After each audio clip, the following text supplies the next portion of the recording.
This is the December 19th morning session of the Portland City Council. Good morning, Carla. Please call the roll. Thank you. Good morning. Udaly? Fritz? Here. Fish? Here. Saltzman? Here. Wheeler? Here. Good morning. Welcome to the Portland City Council. The City Council represents all Portlanders and meets to do the city's business. The presiding officer preserves order and decorum during City Council meetings so that everyone can feel welcome, comfortable, respected, and safe. To participate in council meetings, you may sign up in advance with the council clerk's office for communications to speak briefly about any subject. You may also sign up for public testimony on resolutions or the first readings of ordinances. Your testimony should address the matter being considered at the time. When testifying, please state your name for the record. Your address is not necessary. Please disclose if you are a lobbyist. If you are representing an organization, please identify it. The presiding officer determines the length of testimony. Individuals generally have 3 minutes to testify unless otherwise stated. When you have 30 seconds left, a yellow light goes on, and when your time is done, a red light goes on. If you are in the audience and would like to show your support for something that is said, please feel free to do a thumbs up. And if you want to express that you do not support something, please feel free to do a thumbs down. Disruptive conduct, such as shouting or interrupting testimony or council deliberations, will not be allowed. If there are disruptions, a warning will be given that further disruption may result in the person being ejected for the remainder of the meeting. After being ejected, a person who fails to leave the meeting is subject to arrest for trespass. Thank you for helping your fellow Portlanders feel welcome, comfortable, respected, and safe. Thank you. All right, we have communications first up, 3 minutes each, name for the record. And I'm assuming that the first three individuals who appear to be speaking on the same subject would like to come up together. Is that correct? Yes. Oh, excellent. Very good. Go ahead and read their names, Carla. 1304, a request of Amelia Salvador to address council regarding announcement of the recipients of the Portland Immigrant Statue Award. 1305, request of Ha Nin to address council regarding Portland Immigrant of the Year Award. And 1306, request of Joe Rossi to address council regarding introduction of award recipients of the Portland Immigrant Statue Award. Excellent. Thank you all for being here. We appreciate it. Good morning, Mayor, Commissioners. We're here this morning to recognize and acknowledge the recipients of the Portland Immigrant Award. The Portland Immigrant Award is an award that honors the Portland Immigrant Statue, which is located at the intersection of 96th Avenue and Sandy Boulevard at the intersection of the 205. The Portland Immigrant Statue was commissioned in 2011 and is a bronze statue on site the traffic island, and it's there to honor immigrants that come to the city of Portland. Every year since, we have awarded the award to a recipient. Yes, I just want to say about the project, we award it every year to an immigrant, and the project is in commemoration of Portland's gratitude towards our past, present, and future immigrant citizens. I think this is a unique project because it has the ability to unite everybody in our city, whether your ancestors immigrated here, whether you immigrated here, and in future generations, we're hopeful that we'll still have the influx of immigrants that make our city great. It's unique in that aspect. It's also unique in time and aspect that it's relevant throughout all time. And like Amelia said, every year we award it to a citizen who best epitomizes the statue. The statue is the window in time when the immigrant arrives and he's walking into his opportunity to engage in America. And everybody in their past, present, or futures had that, somebody in their family or have that relevant to them. It was also a really great project. It was privately funded. It was one of those arts projects where it's a grassroots effort, and it really united the Park Rose community on our centennial year of 2011. And I see three of you that were on City Council at the time, and we just want to say thank you for that. All right, good morning. And my name is Hai Nin, the project, one of the project directors, and my role was primarily external in reaching out to the community to solicit nominations, and then that was the first phase of the project, and then the second phase was to bring it back to our voting committee and this year there was a tie, so we're excited to be able to share and recognize two outstanding individuals. The first individual that I'll ask to come up is Hussein Albiati. He is a talented artist, community activist, and a business owner out in Hillsborough. And then, so I'll have them come up. So. Mayor, may we have our recipients come up to have acknowledgement? You may will suspend the rules without objection. Thank you.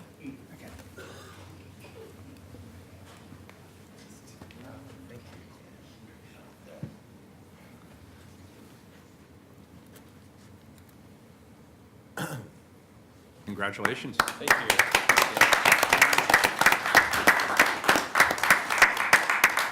I just want to say real quick. Can you speak into the microphone? If you could identify yourself for the record and again. Yes, please my name is suspend Hussein the rules.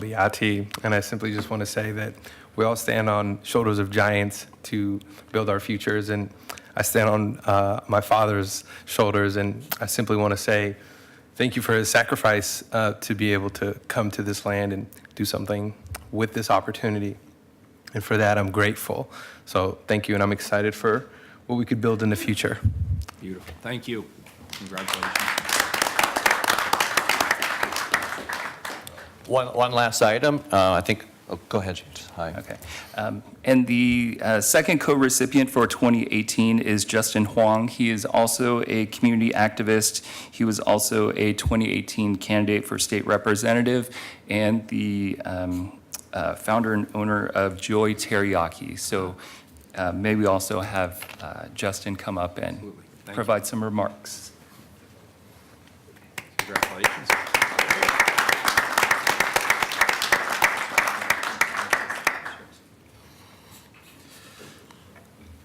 Good Hi, morning. my name is Justin Huang.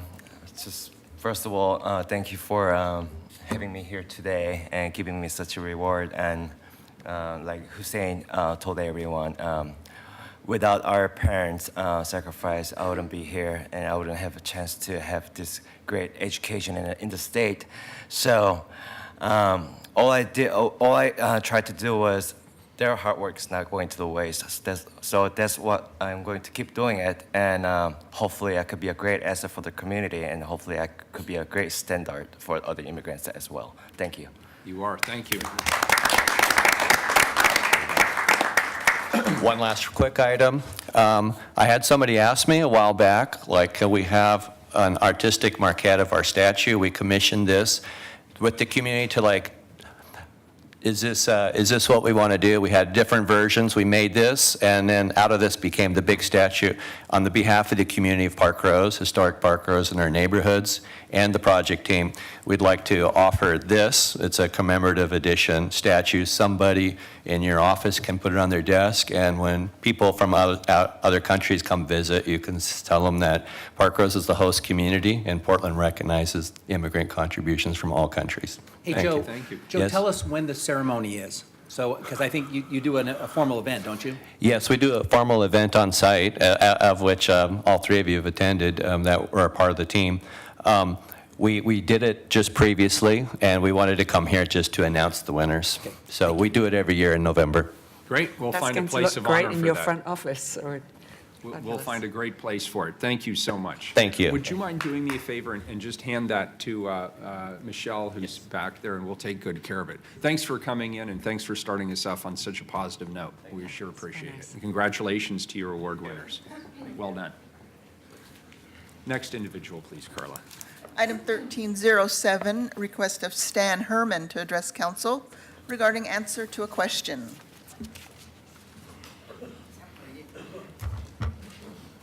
Good morning. Morning. Well, I hope you all know by now, I'm not a guy that wants to bitch all the time, but I respect your position in what you guys do. But for 25 months now, again, it's more of a political, unelected people mission I'm on. Commissioner Udaley, she stated that she couldn't help me with my problem. And the only problem I have is she doesn't answer my question. Amanda, thank you for responding to an email here last week. You said you didn't know the facts of the case, but there is no case I'm citing to. I just want an answer to my question, and it just seems like we're just kicking the can down the road. Mr. Mayor, 191 days ago, you ordered Michelle to set up a meeting with the city attorney and the police department. Why wasn't that done? She should be fired for not following up with your orders. Dan, have a nice time off. I understand that you probably deal a lot with kids. Some of the missions that I'm on in the future is to help kids out. Mr. Fish, I like your park commission position. And maybe next year we could sit together and see how we can put together maybe an idea for a waterfront park for the kids. That's all I had, other than you probably want to know what this is. This is a medical safety device just approved by the FDA. It will go to parks, police, fire, medical emergency people. It incinerates, zaps, hypodermic needles, so you don't have to pay that expensive medical waste. And I just wanted to introduce that to you. It's just coming on the market. Excellent. Thank you. Interesting. It's good seeing you, Sam. Thank you. Have a good, happy holidays. Thank you. Next individual, please. Item 1308, request of Scott Moore to address council to thank the commissioner for years of leadership on the Portland Children's Levy. Come on up. And by the way, while you're coming up, this is Commissioner Saltzman's last Wednesday morning session of the Portland City Council. So thank you. For the record, my name is Scott Moore. I'm the Executive Director of Ethos Music Center. Thank you, Mayor Wheeler and Commissioners, for allowing me to be here. It's very exciting. I know many of you from my previous roles that I've held, but it's good to address you on behalf of the entire Ethos community. I want to say, on behalf of everyone, that Commissioner Saltzman, you have our heartfelt gratitude for your years of groundbreaking leadership in the creation of the Portland Children's Levy. And you knew years ago, I feel like you've probably always known that a society will be judged by how it treats its children. And your vision and your leadership on the Portland Children's Levy has changed so many kids' lives, and I want to thank you for that. I'm proud to say that Ethos has been a partner with the Portland Children's Levy for nearly 15 years now. This partnership allows us to run our Music Corps program, which is our after-school music education program.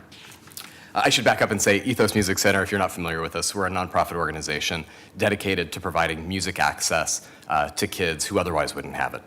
Our Music Corps program operates in 14 schools this year. We run after-school programs in coordination with Sun School sites, and we're providing opportunities for music education that kids just wouldn't otherwise have.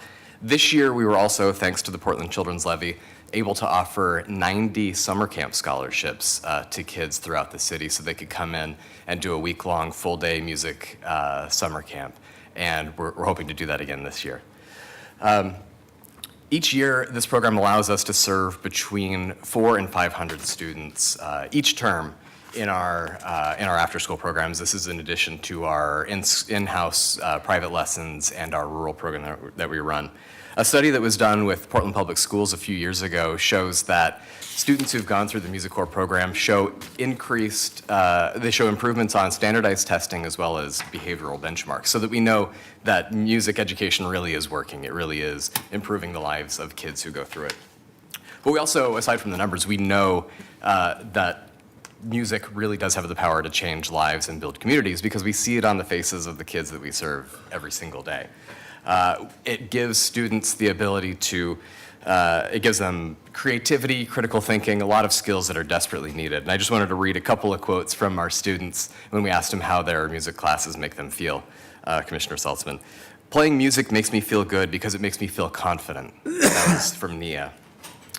Kayla says, "I used to be scared of performing. Not anymore, I love it." Fatima says, "Singing makes me feel like I'm a celebrity."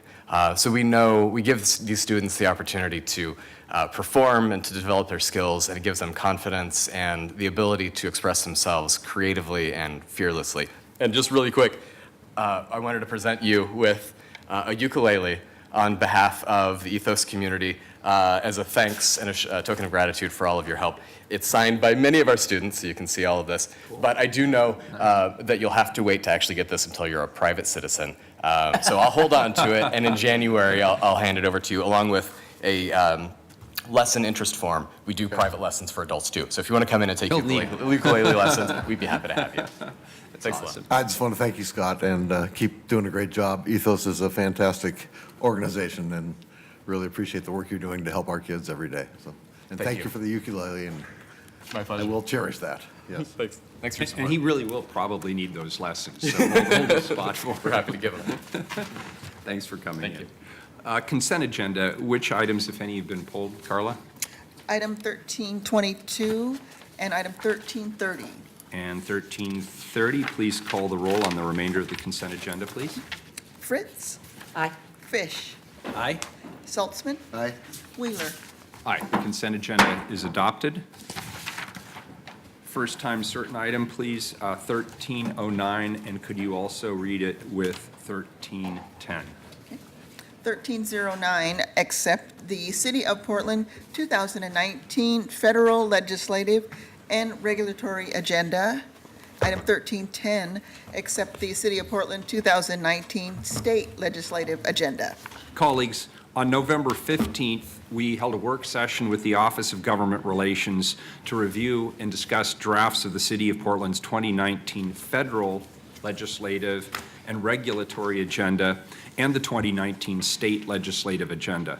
The priorities identified in these agendas align with some of the most complex problems Portland and other cities are working to address.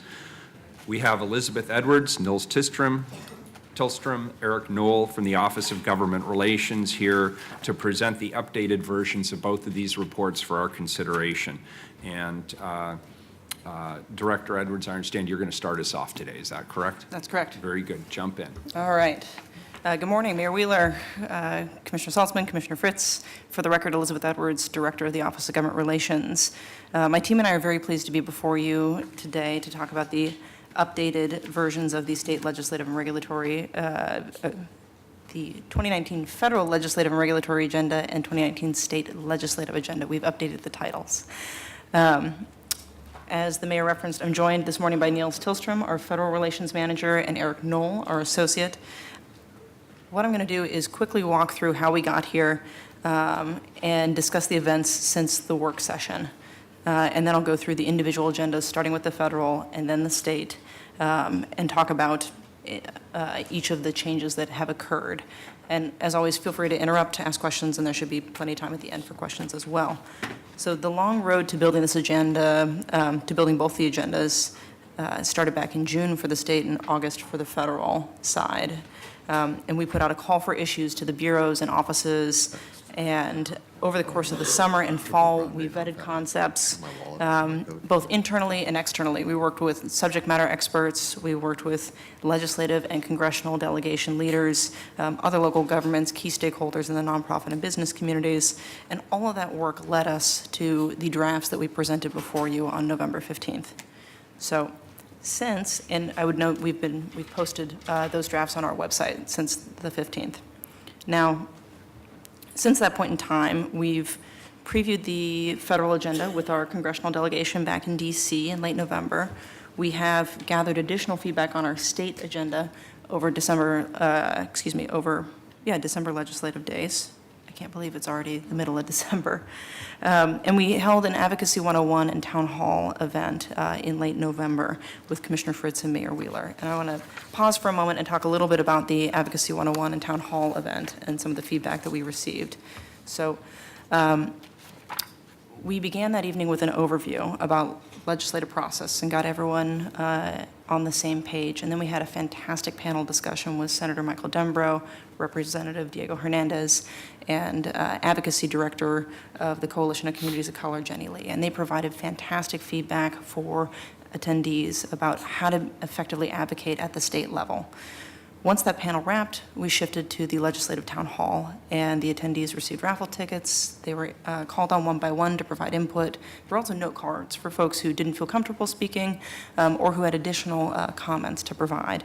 And Commissioner Fritz's office then collected all of that information and distributed it to the council.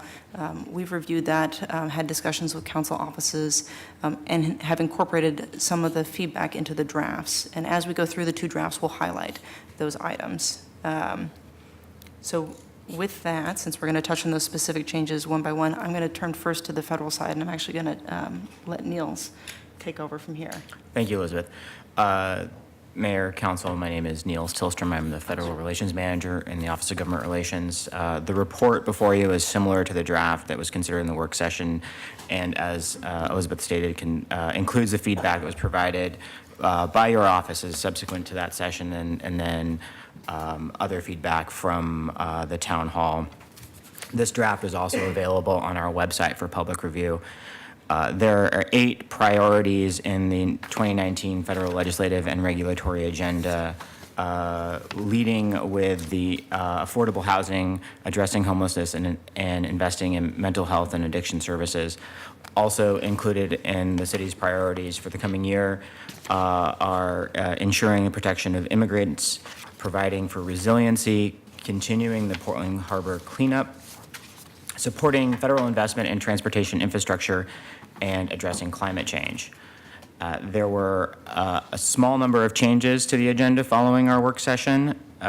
In the priority section, there were edits to the providing affordable housing item to include a specific reference to Medicaid waivers. In the policy position section, there were 2 changes.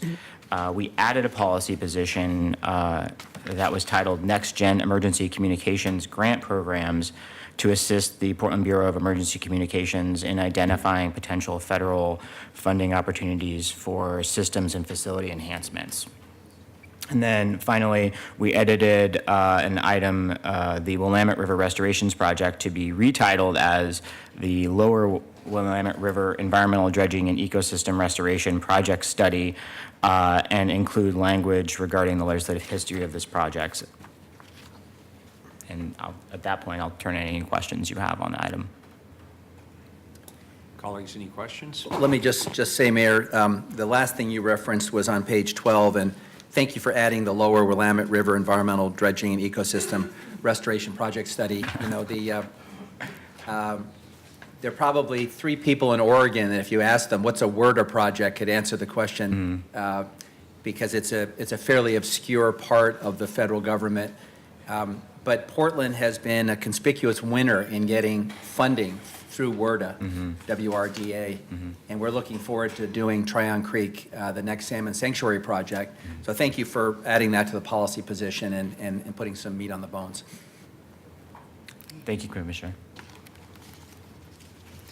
So we can move to the state side if that's not to rush anybody. Very good. All right.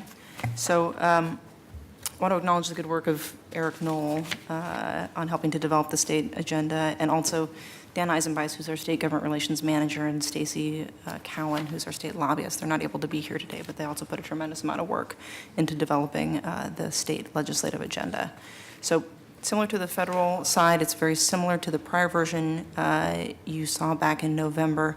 The top priorities for the state agenda are affordable and stable housing, followed by mental health and addiction services, healthy environment, public safety and accountability, resilience, local funding and authority. And these priorities remained unchanged. I will also note during the town hall, at the very end, attendees had an opportunity to vote on what items they felt were most important. And healthy environment and affordable and stable housing were at the very top of the list, followed closely behind by mental health and addiction services and public safety and accountability. So those items that were priorities for the city seem to align with the priorities of the attendees at the town hall. Now, on the policy position side, there were a small handful of changes. First was the addition of an educated workforce for a strong economy under economic development. That's on page 12. This came out of the discussion before council and was also strongly supported at the town hall conversation as well. The next is the removal of the non-disclosure of 911 audio tapes, which will need a little bit of additional work before moving forward. After that is a small addition to the auto theft policy position on page 16 that further clarifies the disproportionate impact on low-income Portlanders of auto theft. And finally, there were 2 changes to the transportation section. First was adding a reference to e-scooters. That was based on the conversation here before council. And next was a new policy position on jurisdictional transfer. This was added based on the feedback that we received at the town hall and follow-up conversations with council offices. And that's on page 18.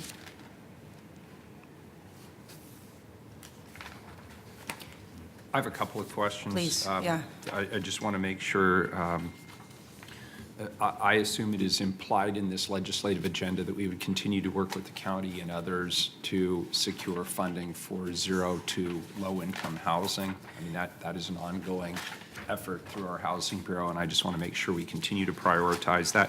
I believe that is in the agenda, but I wanted to clarify that. Yes, absolutely, Mayor. That's, And we are working with Multnomah County on their request to the legislature around mental health and addiction services. And so we still have a good collaboration there. And I will seek your continual guidance during legislative session to know when and best how to plug us in, how to plug me in, and how best to help move that joint and important legislative agenda item forward. Absolutely. You mentioned Just Cause.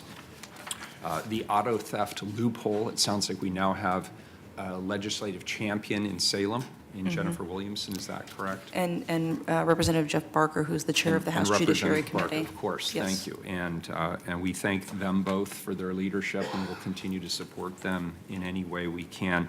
I had sort of, with regard to our environmental agenda, and you mentioned that the environment filtered up to the #1 item at our town hall meeting. Obviously, we just passed our diesel procurement policy here for the city of Portland, but we're still under a broad statewide preemption around diesel policy, and I assume we'll continue to fight to have that preemption lifted. That's correct. And diesel was actually one of the items under environment that rose up to the top. Also related to that was EV infrastructure, which is included under the healthy environment priority as well. Mayor, if I could I just clarify? In past years, we've had a blanket statement of objecting to preemptions. Do we have that comprehensive list? Is that the similar approach this year? Yes, Commissioner. It's located under local funding and authority, which is the final priority position, So that's page 9. page 9. And, I mean, we've been pretty consistent, regardless of what people may feel about how we exercise local authority. We've been pretty consistent about saying we shouldn't be handcuffed in terms of taking these issues up. And looks like a pretty comprehensive list of issues that we object to the preemption. And I'm sure there will be more. No doubt. Well, I actually have one, and I think it might be worth having a discussion, and that is the zoning code, that the Speaker has said that she wants to preempt cities over 10,000 from having single-family zones. We are also already working on the residential infill project. We may choose to do something in some areas. I don't believe that the state should be telling us what to do. So if you could add that onto the list. So I would object to that. We haven't taken that issue up. Well, that's the point. We want to have the local, we don't want the state telling us. But first of all, it hasn't happened. The Speaker has simply said it's on her agenda. 2, we haven't had a public conversation about it, and we haven't even had a council conversation about our local piece of that, which the Planning Bureau is working through. So I would object to adding anticipatory preemptions. If I would certainly welcome a discussion about the Speaker's proposal if and when it becomes a legislative action item, but I don't think we should get in front of that until we understand what's in play. How does that jive with what you just said about local preemptions? Because the Speaker hasn't put legislation on the table, and we don't know what is being proposed. And I think actually it's disrespectful to her to anticipate that she's going to do something. I think we should wait for her to do it, and then we can amend our legislative agenda. Could I ask one more question? I know we have a blanket statement with regard to police accountability, and I think we all support police accountability. The question I have is regarding legislation that I know has previously been introduced, which is specific to discipline and arbitration related to public safety specific to police officers. Has legislation been introduced this year with regard to that issue? Legislation will be introduced this year with regard to that. And I want to make topic. sure that when we talk about officer accountability in a broad sense, that includes our ability, pending seeing that actual legislation, our ability to potentially support that legislation. Absolutely. And Great, thank you. the intent of this language is to capture that on page 7. Thank you. And I figured that, I just wanted that clarification. Thank you, Director. Any further questions? Well, I just wanted to thank my colleagues and thank you for including a policy position on improving the foster care system. This really is in such a state of crisis that it demands a hands-on response from every government. So I appreciate having the City of Portland resources there to help work on important packages that I predict will be introduced to improve resources for foster parents as well as other issues related to kids aging out of the foster care system. So thank you. Thank Mayor, Commissioner Fish. could our team remind us, and by extension, the public, of what the calendar is? So we're about to adopt a pretty bold agenda, both in terms of priorities and policy positions. And then we're going to unleash our crack team to go out in DC and Salem to advance this agenda. Could you remind us what the calendar is? You're reading my next notes. This is perfect. Thank you, Commissioner. So we'll be back in Salem next month for organizational days. Those are 3 days when committees will meet similar to legislative days, but it's also when we'll see live bills. So that will begin on January 14th. What's different this coming session is that the legislature has actually moved up the start time. So it used to be that we would have organizational days, we'd see the first round of bills, and over the course of a long session, we typically see around 2,800 bills. The first big lump is ballpark 700 bills coming in. And so we'd have 2 to 3 weeks to review, send those out to bureaus and council offices for the first round of input. This time around, we'll have organizational days on the 14th, and then we'll have the start of session on January 22nd. So just a week later, there is no downtime between organizational days when we first start seeing bills in the beginning of session. Session will run, constitutionally, it's limited to 160 days, and part of the reason why the legislature moved it up was so that they could complete the entirety of that time before the 4th of July holiday. So right now, it looks like June 30th is the constitutional sine die. It's when they have to be out. On the federal side, we'll be heading back to DC at the end of January as well to do some lobbying, some Hill visits, some work with agencies and work with leaders from across the country that are coming in for U.S. Conference of Mayors. So we'll be off like a shot in the new year. Very good. I will entertain a motion to accept the report. So moved. Of the federal legislative and regulatory agenda. We have a motion and a second. And I'd also like to put the state legislative agenda on the table. So moved. We have a motion and a second. Carla, with regard to the federal legislative and regulatory agenda, please call the roll. Fritz? Thank you, Mayor Wheeler, first of all, for doing the town hall with me, and thank you to the 75 or so people who came to it. And it was really an excellent input session, and I appreciate that you have adjusted the agendas to reflect what we heard. So if anybody's interested in that, you can go to the blog on my website, and I've got it nicely highlighted, like you put it color-coded as to what was already in there, what was added, etc. So it's really clear. Thank you, Niels Tolstrom, for your work on the federal agenda and for all the cross-country travel that you do. And I really feel good about having our delegation in Washington, knowing that they will do the right thing to the best of their ability in these challenging times. Aye. Fish? I want to thank the Office of Government Relations and our superb team of professionals who every year outperform in a very tough environment. I want to thank the mayor and Commissioner Fritz for leading the town hall and soliciting additional public feedback. I want to thank you, Elizabeth, for the changes you've made to strengthen both agendas. And I look forward, along with my colleagues, to being tapped strategically to do some meetings with legislators either in Salem or Washington or both. Thank you, as always, for your good work. Aye. Saltzman?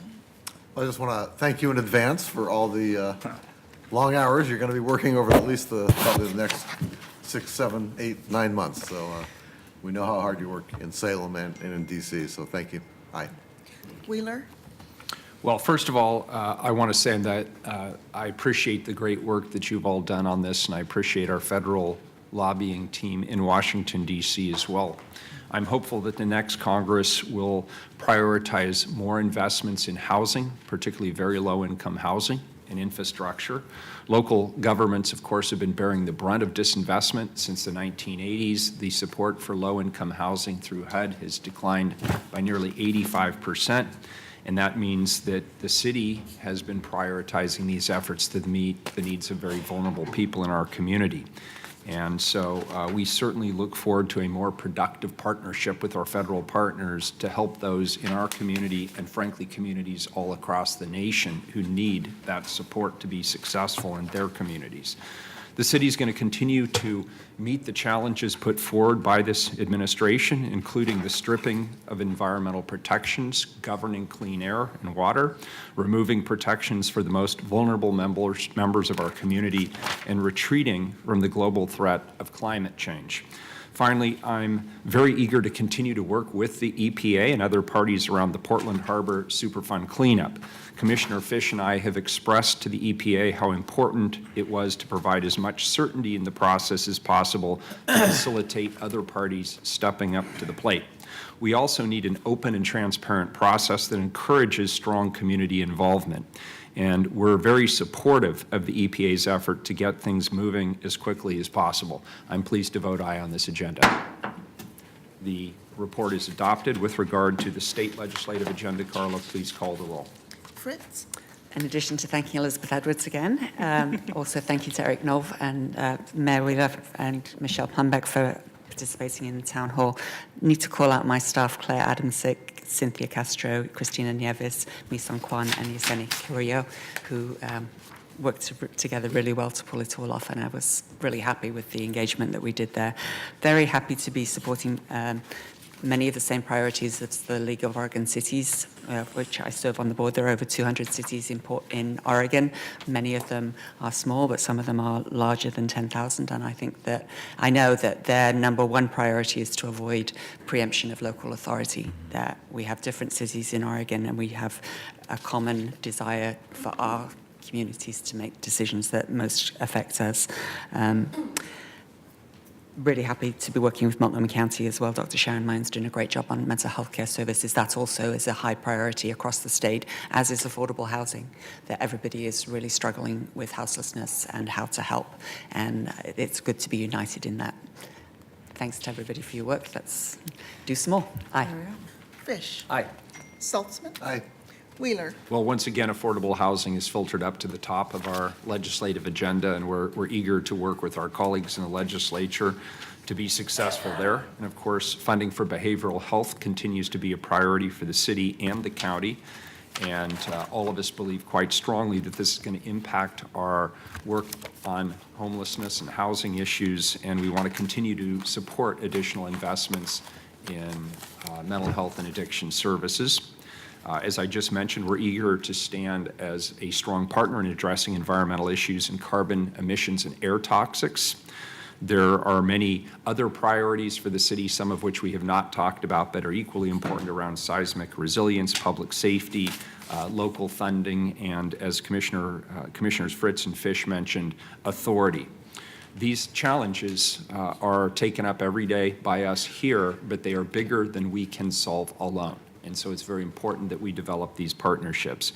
I look forward to continuing to work with my colleagues and the Office of Government Relations to change policy, acquire funding, and fight off preemption to help Portland to continue to be a livable, vibrant, safe, and economically prosperous community for all. So I'm very pleased with the work that you have all done, and I vote aye. The report is adopted. Colleagues, we're a little bit ahead of schedule, so I'm going to shuffle things around. Could we please go I to... think maybe Elizabeth wanted to. Oh, I apologize, Elizabeth. No, I Sorry. just wanted to say thank you all so much for your leadership. I look forward to tapping each of your talents down in Salem and in DC as you're available, and looking forward to pursuing this ambitious agenda on behalf of the city. Well, as they say, Elizabeth, and by the way, you've just done an exceptional job in the last couple of years in your role. Planning is everything, plans are nothing. So let's see what we can execute on. Could you please call item 1336?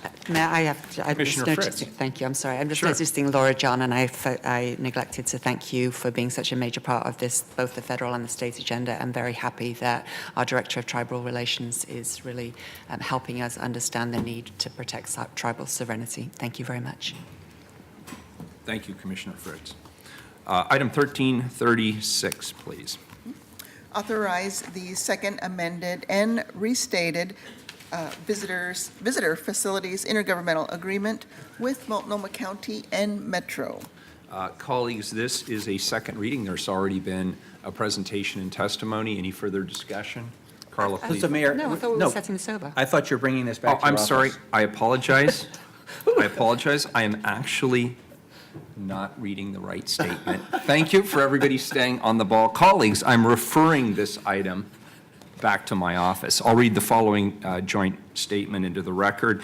This was prepared by the three principals in these conversations, the President of Metro, Tom Hughes, Chair Deborah Kafoury from Multnomah County, and myself, the Mayor of the City of Portland, on what is the VFIGA. Quote, we had a substantive and productive discussion, this was just on Monday, about how the Visitors Facilities Trust account can deliver improvements across our community. We agreed on the tremendous opportunity before us to make an investment in homeless services and also to modernize our visitor facilities. This is a complicated intergovernmental agreement, and we will continue meeting in the new year to finalize additional details and arrive at a revised Visitors Facilities Trust account agreement that helps us to improve our visitor venues while providing critical support for the people living in our streets. That is the joint statement we issued, but I want to personally thank Metro President Tom Hughes and Multnomah County Chair Deborah Kafoury for continuing this conversation and agreeing to carry this into the new year. It is a very, very complicated issue, but I am hopeful that we can reach some sort of a mutually agreeable resolution on this. So I'm going to refer this item back to my office. Thank you. Item 1340, please. 1340, vacate North Hunt Street east of North Argyle Way, subject to certain conditions and reservations. Colleagues, this is also this is really, truly, honestly, a second reading. Please call the roll. Fritz. Aye. Fish. Aye. Saltzman. Aye. Wheeler. Aye. The ordinance is adopted. Next item, please, 1341. Authorize the Water Bureau to acquire certain permanent and temporary property rights necessary for construction of the Willamette River crossing through the exercise of the city's eminent domain authority as a last resort. Second reading, please call the roll. Fritz. Aye. Fish. Aye. Saltzman. Aye. Wheeler. I have to say, I thought this report was really, really fantastic, the presentation that was given, and if people did not have a chance to see it, I encourage you to go back and look at it on video. It was fascinating just from the perspective of the scale and the complexity of trying to do large capital construction projects like this. So if you're looking for the greatest hits of the Portland City Council, I thought it was one of the more compelling this year. I vote aye. The ordinance is adopted. Next item, 1322 was pulled off of the consent agenda, and we'll take it up right now. 1322, amend relocation policy to allow relocation assistance for executive and hard-to-fill positions in a lump sum of up to $10,000 and utilize the approved relocation vendor to enhance the onboarding experience and maximize utilization of funds. So Commissioner Fritz had requested that this item be pulled. I'll turn it over to her. Commissioner Fritz. Thank you. I believe the Bureau of Human Resources has an amendment to the title to reflect what's actually in the policy. Very good. Yes. Good morning. Thank you for being here. Good morning. For the record, I'm Ashley Grundy, Workforce Recruitment and Training Manager for the City of Portland. Per Commissioner Fritz's comment, we are amending the title to amend the relocation policy to allow relocation assistance in a lump sum of up to $10,000 and utilize the approved relocation vendor to enhance the onboarding experience and maximize utilization of funds. Ultimately, what we're seeking is to increase the relocation maximum from $5,000 to $10,000, implement the utilization of the approved relocation vendor, and provide a lump sum to the relocation vendor to organize relocation for new hires. So I move the amendment to delete the words for executive and hard-to-fill positions. We have a motion? So just to be clear, this amendment is designed to make this benefit available to more employees than simply bureau directors and senior executives. Is that correct? That is correct. It's to, and, which is the current policy. Right. So it's to keep the current policy. I'll second that. We have a motion and we have a second. Any further discussion on the amendment? Please call the roll on the amendment. Fritz. Aye. Fish. Aye. Saltzman. Aye. Wheeler. Aye. The amendment is adopted. Clarification from legal counsel, I assume at this point I would move it to second reading as amended. Is that correct? That is correct. But now that we've amended it, it has to go to the next reading, does it not? Or am I? No, Oh, it can be I'm voted sorry, I on. misunderstood the question. Yes, you may vote on it. Very good. Call the roll. Thank you for the clarification. Public testimony? Public testimony on this? Oh, I'm sorry. I'm sorry. I'm sorry. Public testimony on the amendment. Thank I you. didn't have a sign-up sheet, so. Who would like to testify on the amendment? Mr. Walsh, come on up, sir. Come on up, sir.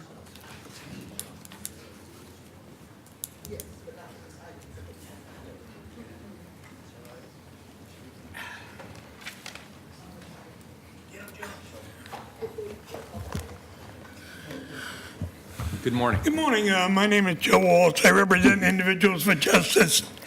We're not sure about this amendment. Would someone please explain it to us? It means that it's not limited. It's not limited only to the executive and hard-to-fill positions. It's if the commissioner in charge and the bureau director believe that it's necessary to pay relocation costs for any employee who's moving from elsewhere to here. That's what it does, because it was which is the current practice. Okay, the amendment makes it more palatable because you're not excluding it to the upper rungs of executives, and you're including the employees, which is kind of nice. So if, for instance, Commissioner, you wanted to hire somebody in New York and they couldn't afford to fly out here, you would reimburse them. The way it works, is it okay if we have a back and forth? Oh, yeah, it's fine. Let me Go for ask it. We this have time. question. Is there anything in the ordinance or the amendment that answers the question, what happens when this person gets here and you decide what? No, You decide yes or no? No, this isn't for the job interview. That's a different process. This is when the job has been accepted, the person is moving here, and Human Resources will actually provide, it's not even a reimbursement. So you're going to hire this person? We've hired the person, we've got a signed agreement, they're moving here, and we will now have a company that will move their stuff for them. So kind of like when I was in the federal service, that's what they did in federal service. If they transferred us, they would pay the expenses. Correct. So we're finally into the 19th century as far as the city of Portland, when everybody else was in it a long time ago. And this is a clarification too, that it's for the non-represented. The people who are in unions have the rules that are in their contracts. So this is for the non-represented staff. Okay, these are all the questions that were asked about this. We were a bit confused exactly what you were doing, and your amendment even confused it more, even though it made it better. And we like that. If you're going to hire employees and bring them out here and moving expenses, we like that. We don't like it if it's exclusion of executives, and we're a little bit nervous about that, but we like your amendment. So we fully, the way it is being presented, that we would endorse this as a good idea. And let's see how this works. You might want to revisit it down the line someplace and see how it's working and maybe tweak it. The federal government has been doing this for about 100 years. I mean, this is not new stuff. So you could just kind of mimic what they do. I mean, I moved around in civil service, I think, 3 times to Hawaii and back and stuff like that. So it's not unusual, and it's a good idea. So congratulations on this item. Thank you. Good morning, sir. Yeah, I'll go. I'm totally against this. I believe that the city of Portland should look within the city of Portland for people to lead bureaus and work. I don't think we should be looking at in other areas and paying 10 grand for people to, or giving them 10 grand for moving expenses to move. Also, the other issue I have is it's per person. Well, what if the city hires a married couple? That's 20 grand right there. So thank you. we need to look at hiring within the city of Portland. I'm sure for every position the city of Portland has, there's someone in the city of Portland qualified to work that position. I mean, Portland's huge. And the outlying areas, they have a lot of people that are qualified. There's no reason to pay someone moving wages if they're from Oregon City. And you got, like I said, you got Hillsborough, Oregon City, Vancouver, places like that. There's more than enough qualified people to do anything in the city of Portland. We don't need to go New York, Chicago, Cleveland. We don't need to bring more people into the city. We have a housing problem. You know, what are you gonna do? Throw Portlanders out on the street so you can bring someone in from another area? That's not cool at all. More and more Portlanders are being misplaced. They're winding up on the streets because we got people from other states that are buying up the stuff, buying up the properties and building stuff up. And to hire someone from California or New York or Florida to come here and do a job that someone from the city of Portland can do is ridiculous. And that's what I have to say about that. Very good, thank you.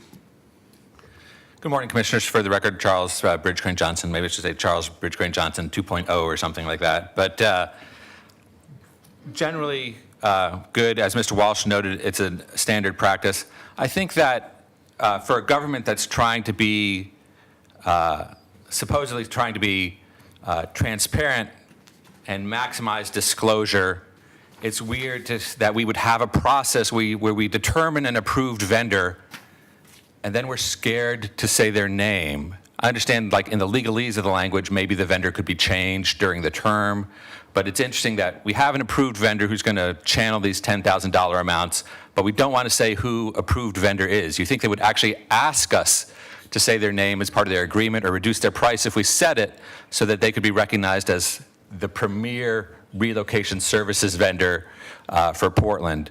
The other thing that I thought was a little weak is the mandatory budget disclosure page, which is down there around 7 or 8 of the PDF for the impact statement. You know, it talks that the amount could vary from $7,500 to $10,000. But the bigger picture is when us as citizens in the media get all contentious about whether Ted Wheeler is having an awesome term as mayor or a terrible term as mayor, one of the issues that comes up is the ability to fill positions. And to analyze the budget impact of this, we really need to extrapolate how many, ideally, if we filled every position, how many people come in, so what's the maximum number of $10,000 moving reimbursements we might be exposed to, and of course, just the general number We can look through the Oregonian past issues and find people complaining, but we shouldn't be hiding that. We should just say that in today's competitive, low unemployment market, the city is eagerly seeking to fill X number of positions. If we gave every one of those people $10,000, it would total out to such and such. You don't have to do that to pass this so that we can fill these positions, but I think it would have been reaching the highest bar of public disclosure and good governance. Thanks, y'all. Thank you. Okay, any further testimony?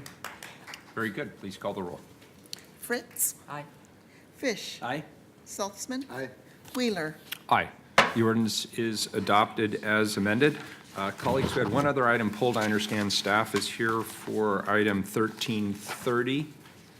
And if staff is here, if you could come up. In the meanwhile, I'll start this off. The Department of Homeland Security provides financial assistance to selected urban areas through the fiscal year. This is through their Urban Areas Security Initiative grant program.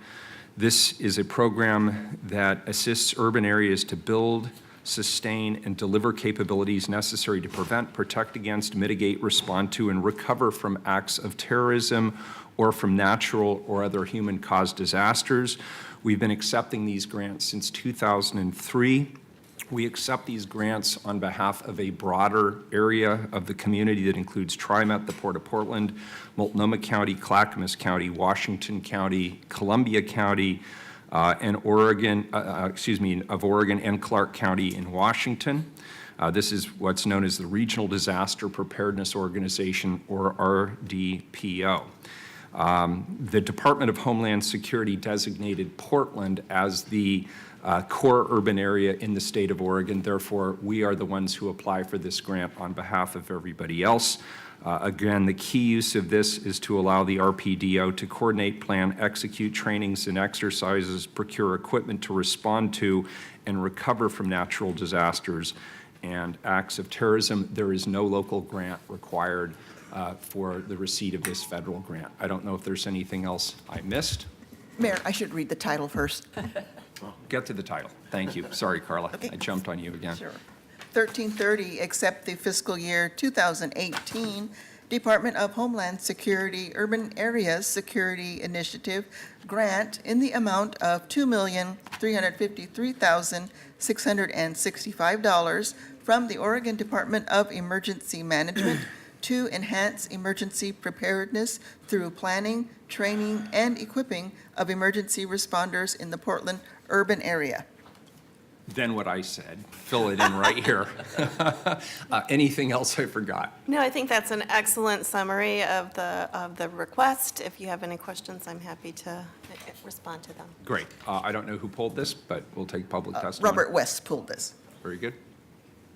You can go ahead and have a seat, and if there's any further questions, we might call you back. Thank you.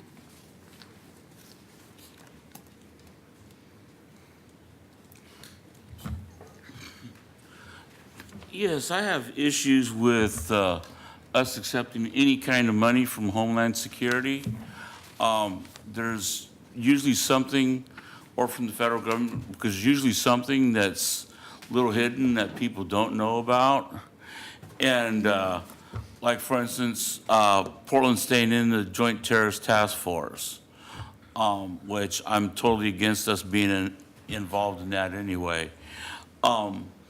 But yeah, we should not be accepting the money from the federal government. We should not be accepting money from the federal government for other counties. We are responsible for that money.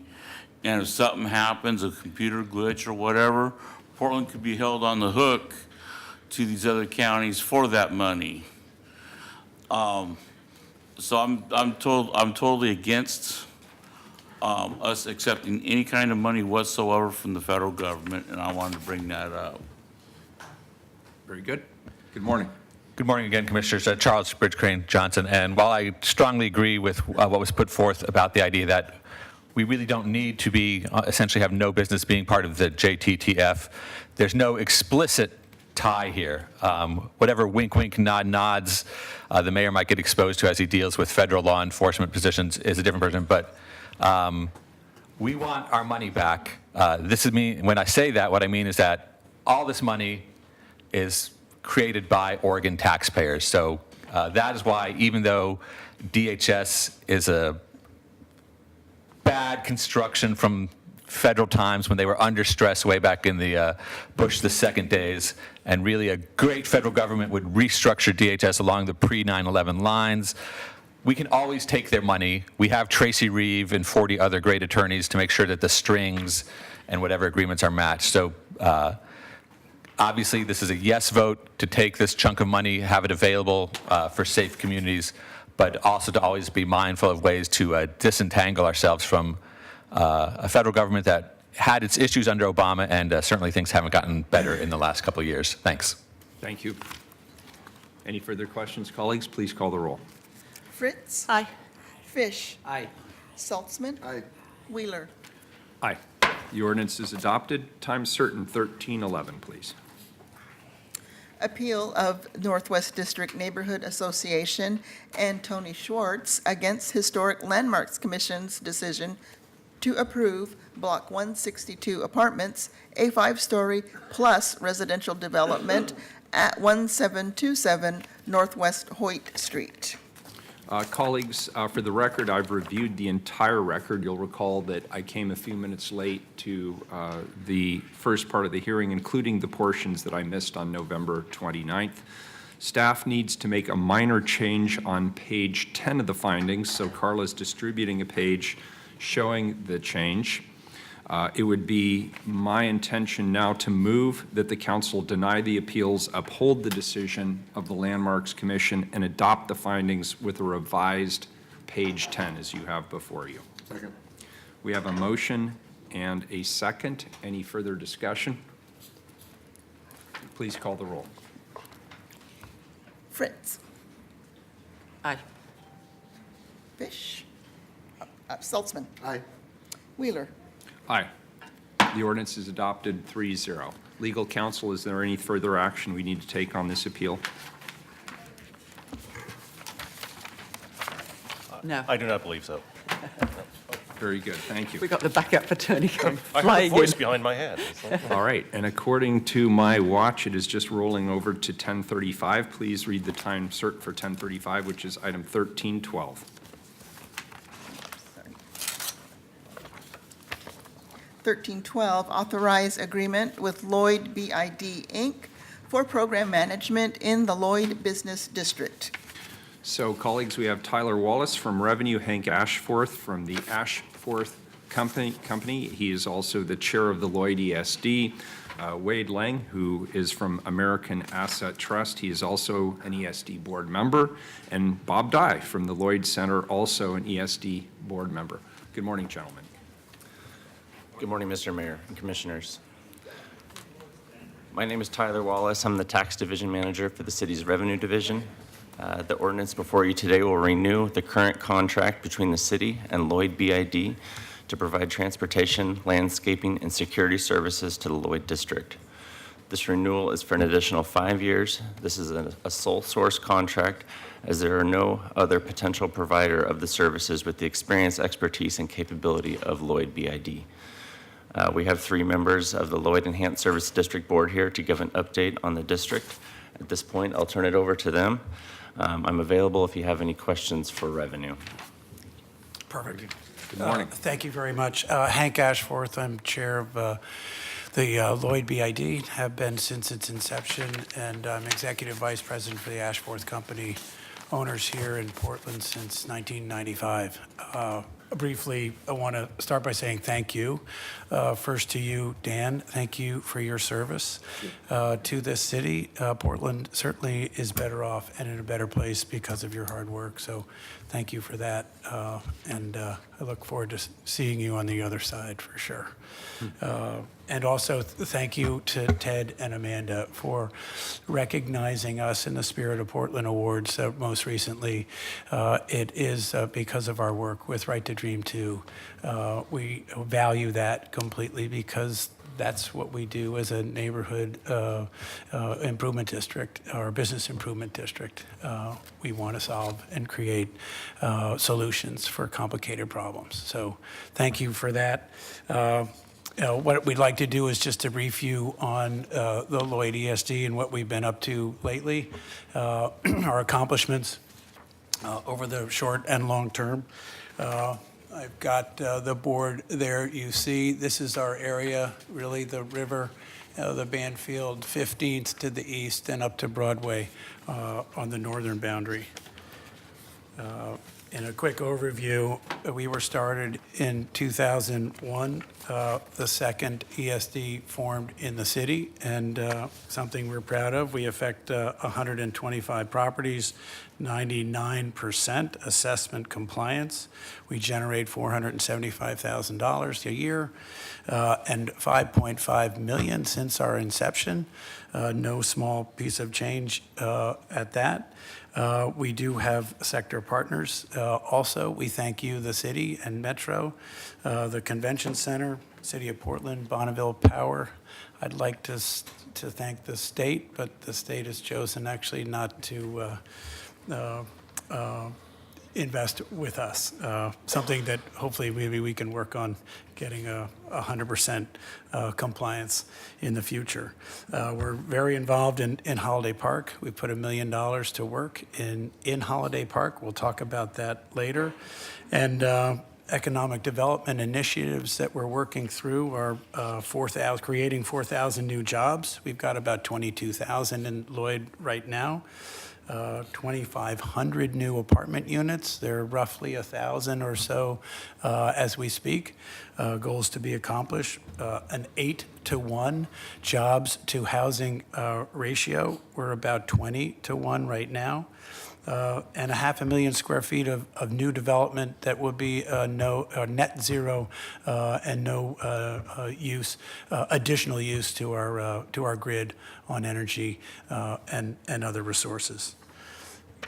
So brief overview, we've had a long and successful track record as a public-private partnership. In fact, we were a public-private partnership before it became a buzzword.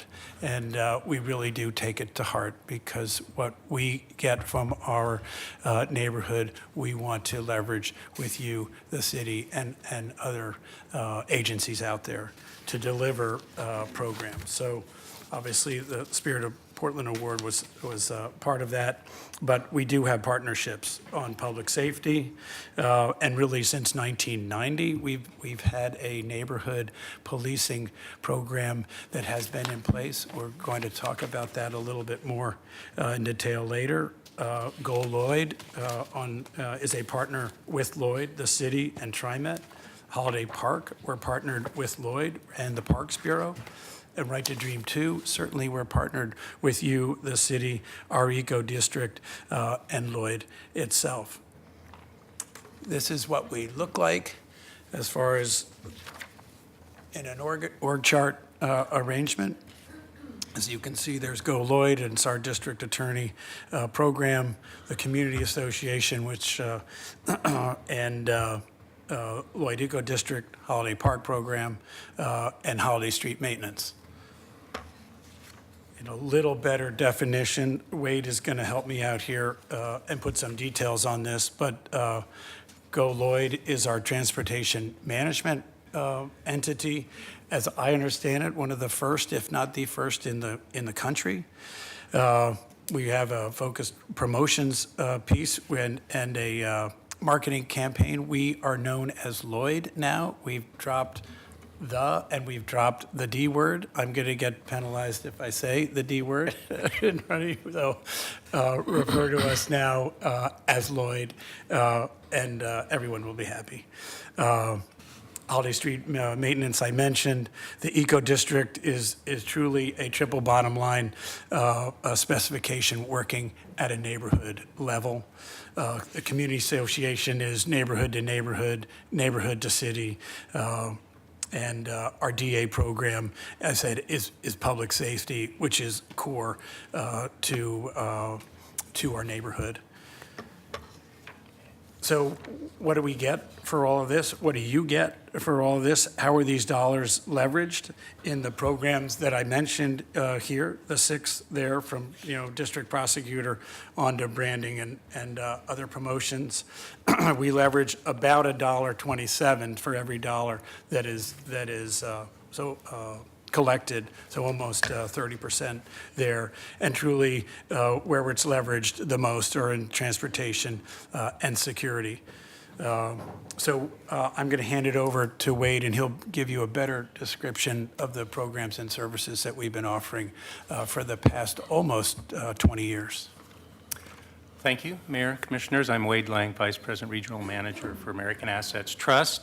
Serve on the board of Go Lloyd, the board of the ESD, the board of Holiday Park Partnership, the board of the Lloyd Eco District, and some other things I can't remember.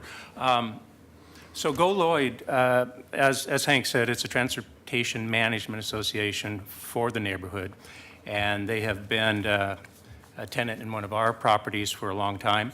They provide alternative transportation options. They have a store. They have a resource center. They connect people with commuting options, and they have, over the years, 50-plus events to promote alternative transportation throughout the neighborhood. We contribute $275,000 plus annually to transportation projects, transit trackers, Sullivan's Gulch Bridge, the reduction of Multnomah Boulevard from 4 lanes down to 2 lanes. Those are some of the things our dollars went for there. And then the Universal Transit Pass program, which has been exceptionally well received and very popular within the neighborhood.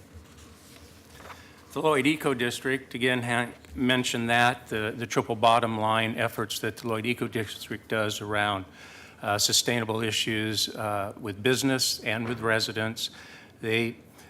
One of the things that we're really proud of is the Energy Star reporting program through the city that is a requirement now. Lloyd Eco District started that prior to it being a mandatory requirement. And we have about 98% of the businesses in Lloyd reporting to the Eco District, our portfolio managers, Energy Star information. And we meet on a monthly basis as a community to talk about opportunities for energy savings. We're also working on waste reduction as a community. And you are all aware of our work with Right to Dream 2 through the Eco District, which has been a tremendous asset to our neighborhood as well. The Lloyd Community Association is really the recognized neighborhood association for Lloyd. It has for the longest time been a business association, but now it is truly a neighborhood association with a residents committee. We're working very closely with the residents and the businesses in the community to tie everything together in a cohesive kind of a way to get things accomplished and keep people informed. And then our focus promotions, Hank again mentioned our branding, which finished up this year. We used Watson Creative, a Lloyd business, to create a brand for Lloyd. And you will see it as you go through with the banners on the light poles and the logos that are on doors and windows in the businesses throughout Lloyd. And we've created a website now for people to utilize information from that. And then one of the most important things we did, and we did this a long time ago, is create the Neighborhood District Attorney's Office. So Multnomah County provides us with an assistant DA, and we have partnered with them, Portland Police Bureau, businesses and residents to create our Lloyd public safety meetings. And this is really where community policing was really explored and really really worked. We've done a lot of work around that since then. We meet monthly, and it's a big meeting. We have a lot of participation in it, and that is truly one of the cornerstones of what the Enhanced Service District provides to the neighborhood. And it's important because we do watch what's going on not only in the neighborhood but around the city, and we get information from the Police Bureau about what activities are going on. We track that, and we really try to work collectively as a neighborhood with the city, with the county to help mitigate issues that are adversely affected. The businesses are adversely affected as well as the residents. So, and with that, Bob Dye with Lloyd Center has kind of a more personal perspective on some of that. Good morning, Mr. Mayor, Commissioners. I'm Bob Dye, General Manager of Lloyd Center. I also sit on the boards of the Lloyd Enhanced Services District, Go Lloyd, Lloyd Eco District, and I am President of the Holiday Park Partnership and also a committee member of PSEP. Some great things happening at Lloyd Center. Most recently, we launched our Lloyd Local Initiative, which we brought out for just about every vacant space that we've been working on. We brought out local vendors, local artisans. All of our Christmas leasing, our holiday leasing for this period was focused strictly on local retailers and artisans. It's a really great program.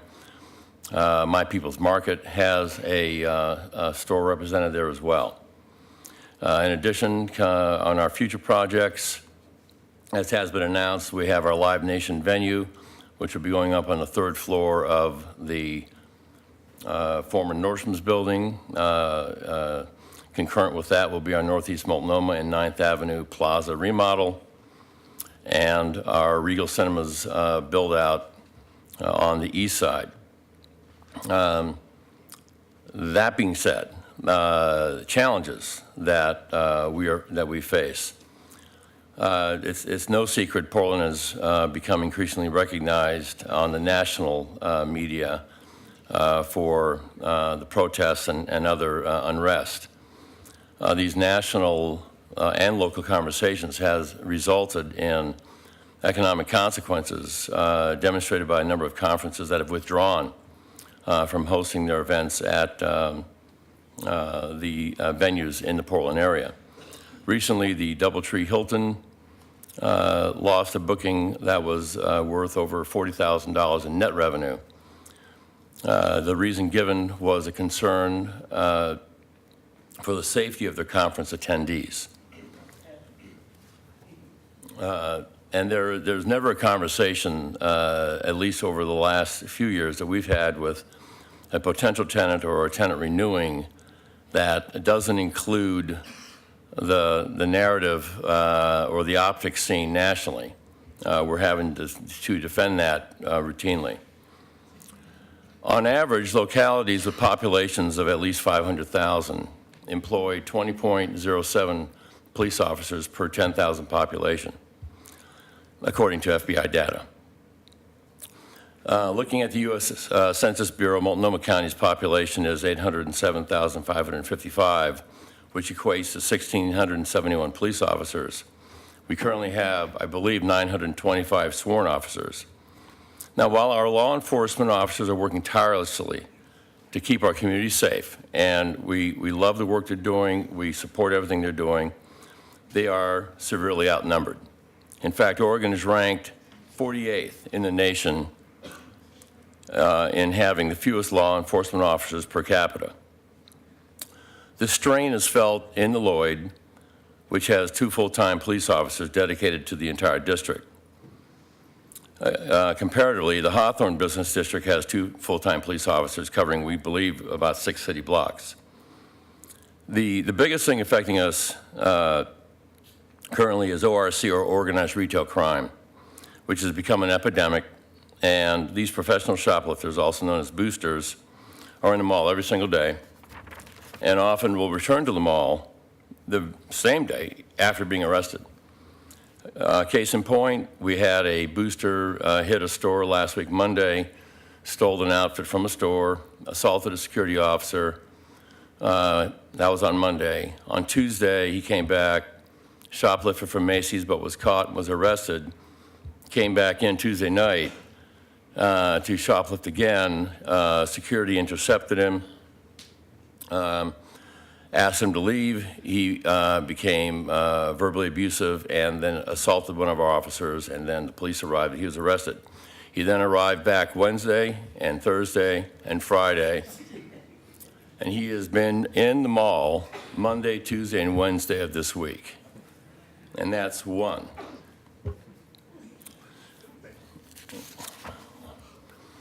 Last week, our surveillance picked up a large group of youths at Holiday Park who encircled an individual who appeared homeless, encircled him, started taunting him, then attacked him, and then attacked him again, pushing him out into Multnomah Boulevard, right into traffic. Now, the traffic stopped. Our security went out to try to assist. A week after that, a elderly woman was, and she was 81 years old, was circled, same thing, taunted, harassed, and she was injured.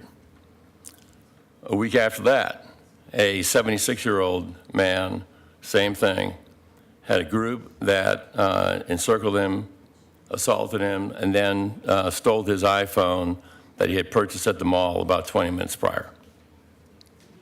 That was later put on a local website for sale.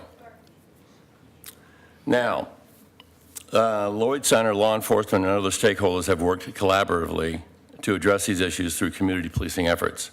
One such example is our innovative neighborhood district attorney program, which was addressed earlier, which has been recognized nationally and provides a model for neighborhood coordination, cooperation, and a proactive approach to community safety. Lloyd Center has also partnered with the NAACP to develop a program to educate youth on the impact of shoplifting that it has on not just on businesses but on employees, some of the employees that live in their very neighborhood. While these programs have proven successful, we need further assistance in helping to keep the community safe. This will not happen without the presence and participation of the Portland Police Bureau, which has neither the staffing levels or the resources to do their job to the level that we need. We respectfully request that you reconsider the overall budget of the Portland Police Bureau. Now, we also recognize and applaud Mayor Wheeler for his efforts to improve the police bureau, including what we feel was a courageous decision to bring in an outsider, Chief Daniel Outlaw, to lead the bureau, as well as the forming of PCEP, the Portland Committee for Community Engaged Policing, which we hope will have a lasting effect on bringing law enforcement and community together. And Mr. Mayor, your participation in the two public meetings to date is not lost on the community and is very much appreciated by the committee. Finally, we request that we all work together with Mayor Wheeler on a program that respects the right to peacefully protest, but ensures the safety of our residents and guests and respects the boundaries of all, so that we may avoid images shown nationally of innocent people being blocked from driving home or to a store or to a hospital or being attacked because they disagree. And then, again, these images being broadcasted locally and nationally. It is hurting our community, our businesses, and ultimately will result in jobs lost. Thank you. So just as a point of information, we have 90 vacant police officers positions right now. So it's not the budget. There's a national challenge in being able to hire police officers, and we're competing with people all over the country. As you may have seen earlier, we've just expanded our ability to provide relocation assistance to people coming here. So we are aware of the challenge. It's a matter of getting the positions filled. And we which the mayor's appreciate your been working efforts. on that. Absolutely. I think that's the main message here is we appreciate your efforts. I hope you should recognize what we're doing as well, and you certainly have done so with that, with our work with the Right to Dream 2 folks. We want to deliver the message to you that we are engaged at a neighborhood level, and safety is a huge part of the baseline services that we provide. Without that, we don't get the job growth, the extra $4,000 jobs, which we all know adds to city revenue and just outright, Portland livability. So we are for working with you. We are a partnership. We know that exists. So our real ask here was really to deliver the message of what is happening in our neighborhood and ask again of your assistance. You will get it. We will roll up our sleeves. We create, solve problems creatively, and just want to continue the partnership that we fostered over almost 20 years to come. So thank you again for your time, and any questions, we have a little bit of time. We'd be happy to answer that if you have them. Thank you for your presentation, colleagues. Commissioner Fish? Two things. One, Bob, when you gave some data, and I think it was very helpful to have some comparative data, you used some national data on police per capita, but then you compared the national data to Multnomah County. And I just want to be clear, we don't actually police a portion of Multnomah County. We just police within the Portland boundary. So let's sharpen that data so that we get the Portland only and not include that port. We've lost the fight in terms of incorporation. Right. So we're not going to blend Multnomah County and Portland anytime soon. But there's a big chunk of Multnomah County that, as you know, you already know this, that sheriff's patrol, not police. So that may change the number a little bit. Your point is well taken in terms of some of the quality of life crimes and how we get upstream on them. I couldn't help, as I was listening to the excellent presentation, that make a little plug for something. And my office is working with Restore Oregon to find a home for the Jansen Beach Carousel. Now, Hank, maybe as a child you remember that, but it was lost and then found, and now it's being restored. Right. It's probably going to end up near the Rose Garden. It may end up near OMSI. It could end up in the Lloyd District if someone thought, with appropriate investment, it was an amenity. But we've got this historic carousel that's looking for a home. I just put it on your radar. And Restore Oregon is leading the way in restoring it, and then is looking for an appropriate home.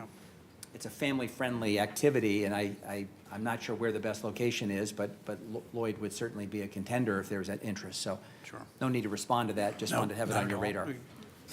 I like Lloyd. We have experience. We're chuckling because we have experience with the carousel and Lloyd, for sure. And thank you for your presentation. Yep.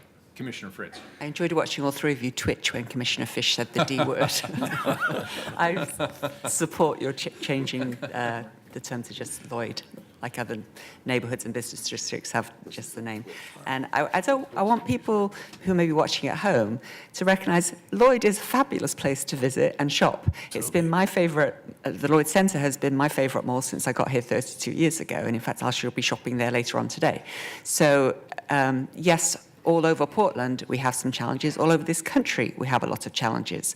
And it takes people who want to go shop and invest and play, populating a community to help make it safe also. And I think we all appreciate the efforts of the Black Male Achievement and others for assisting in your patrols. But thank you for providing the programming at Holiday Park that has returned it to the community. Yeah, we have a ways to go there, but we're working on it every day, and really, these two really do yeoman's work.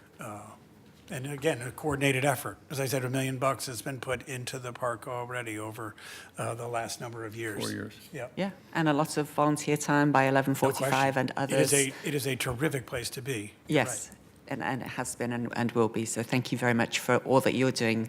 And I was very impressed at all the boards that you're on. You go to as many meetings as we do, I think it sounds like. It's very incestuous over there. But Thank we you. all have a focus, and the focus is a community effort, community-wide effort to make it the place, exactly, to shop and live and work and all the rest of it, so. Mayor, I have one more question. Commissioner Fish? Hank, I forget whether you said it was the state or the federal government that has been reluctant to join the BID. Which one was it? Yeah, it's a state office building. So you have, and even though you have a 99% compliance rate, the state would bring you to 100%? Sure. Yeah. Well, if, We've if, actually, it's been so long since they paid, we really kept them, we've stricken them from the list, quite honestly. maybe that's a conversation we can have offline about. Sure. Because clearly they reap the benefit of the investment. There's no question about it. And if you're at 99% compliance, it doesn't sound like their contribution would be that substantial anyway. Well, it's a fairly large office building that would certainly add to our services, absolutely. Okay, Absolutely. thank you. If it would, and it would be priced right along like the rest of the improvements in the neighborhood. So, yeah, I would love to have dialogue, take it to Salem, no question.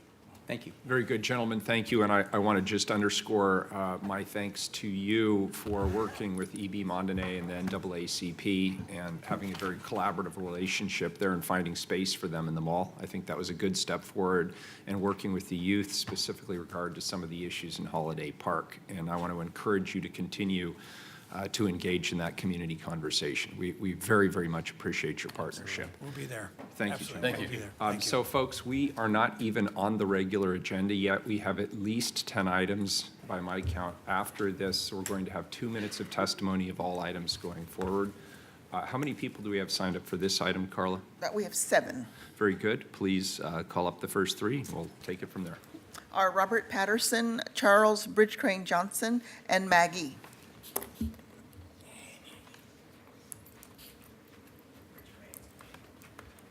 Morning.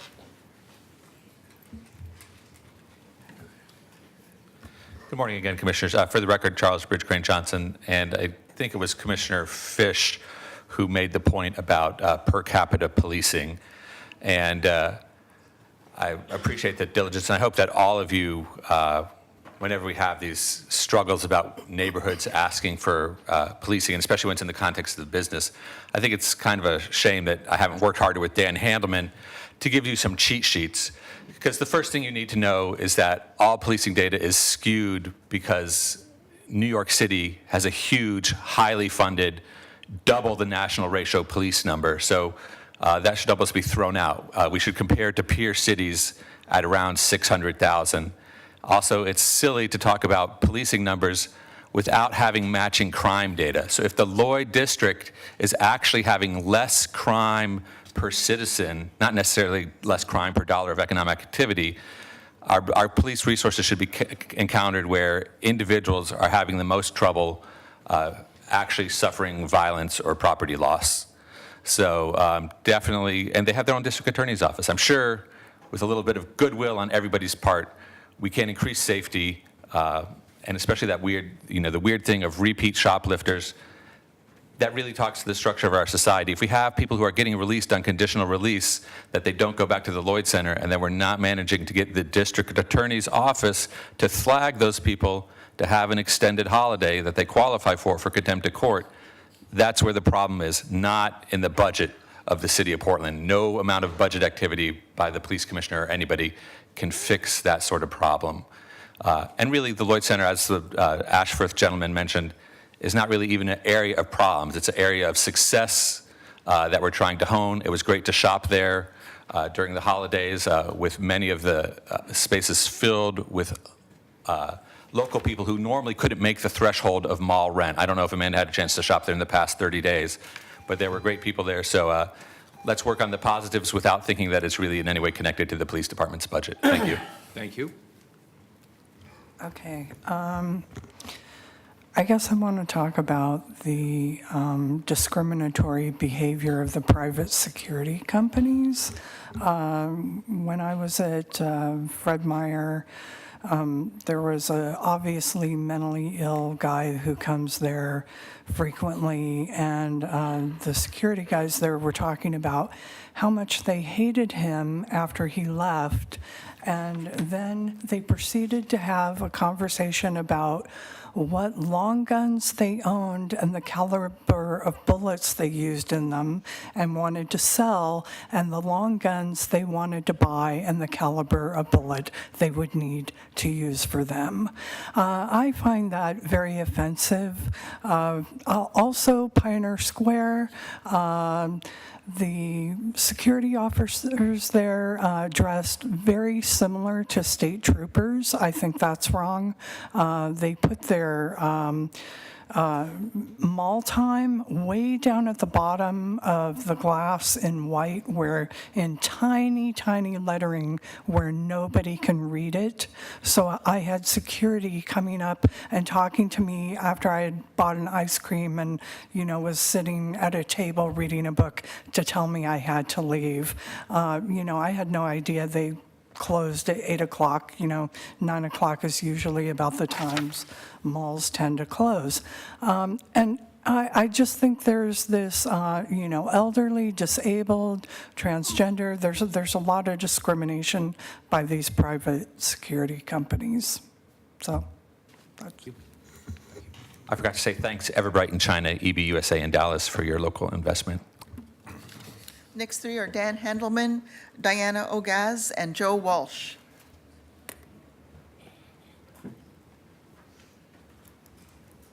Morning. Morning, Mayor and Commissioners. I'm Dan Handelman with the group Portland Cop Watch.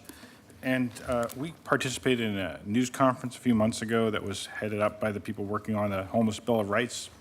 And it was about business improvement districts and how they create their own kind of mini fiefdoms and create laws that are exclusionary and generally focused on people who are houseless. I was glad to hear the only mention of houselessness in that presentation was really about the unfortunate houseless person who seemed to have been attacked by people. And there seemed to be some compassion for that person from the business people who came up here. But Well, there's support for Right to Dream, too. okay, thank you, Commissioner Fish. But my point is that we say frequently, and specifically around the BID here in downtown Portland, that it shouldn't be that people with more money get more attention from law enforcement, that we all pay taxes and we all get treated equally. Chief Outlaw was interviewed in Street Roots, and she said there's no difference in how things are enforced. But my understanding from reading the paperwork, and I kind of didn't read it in as much detail as usual, but is that there's some kind of facility that the police are allowed to use to write their paperwork that the Lloyd Business District gives them. And it's like if a rich person set aside a room in their house and said, I want the police protecting my neighborhood more, so why don't you come here and write your reports? It really isn't appropriate to build that kind of special rights for some people because they have more money. Moreover, I'm glad that Mr. Johnson already addressed the issue about spending more money on more police, because that's not necessarily going to solve our problems. The U.S. government spends all our money on the military, and this is partly why we don't have money for housing or jobs, and that's why people commit crimes. And certainly, it's this council's responsibility to make sure that we're not overspending on law enforcement. And I'm glad, again, Commissioner Fritz pointed out that we have empty positions at the Police Bureau. We also have these unarmed officers that are hopefully going to start doing more than just push paperwork around, but maybe could also help people like the folks at the Lloyd District. Yeah, and Or if I Lloyd, could, excuse me. Yeah, if I could, yeah, Lloyd, go Lloyd, $5 in the jar.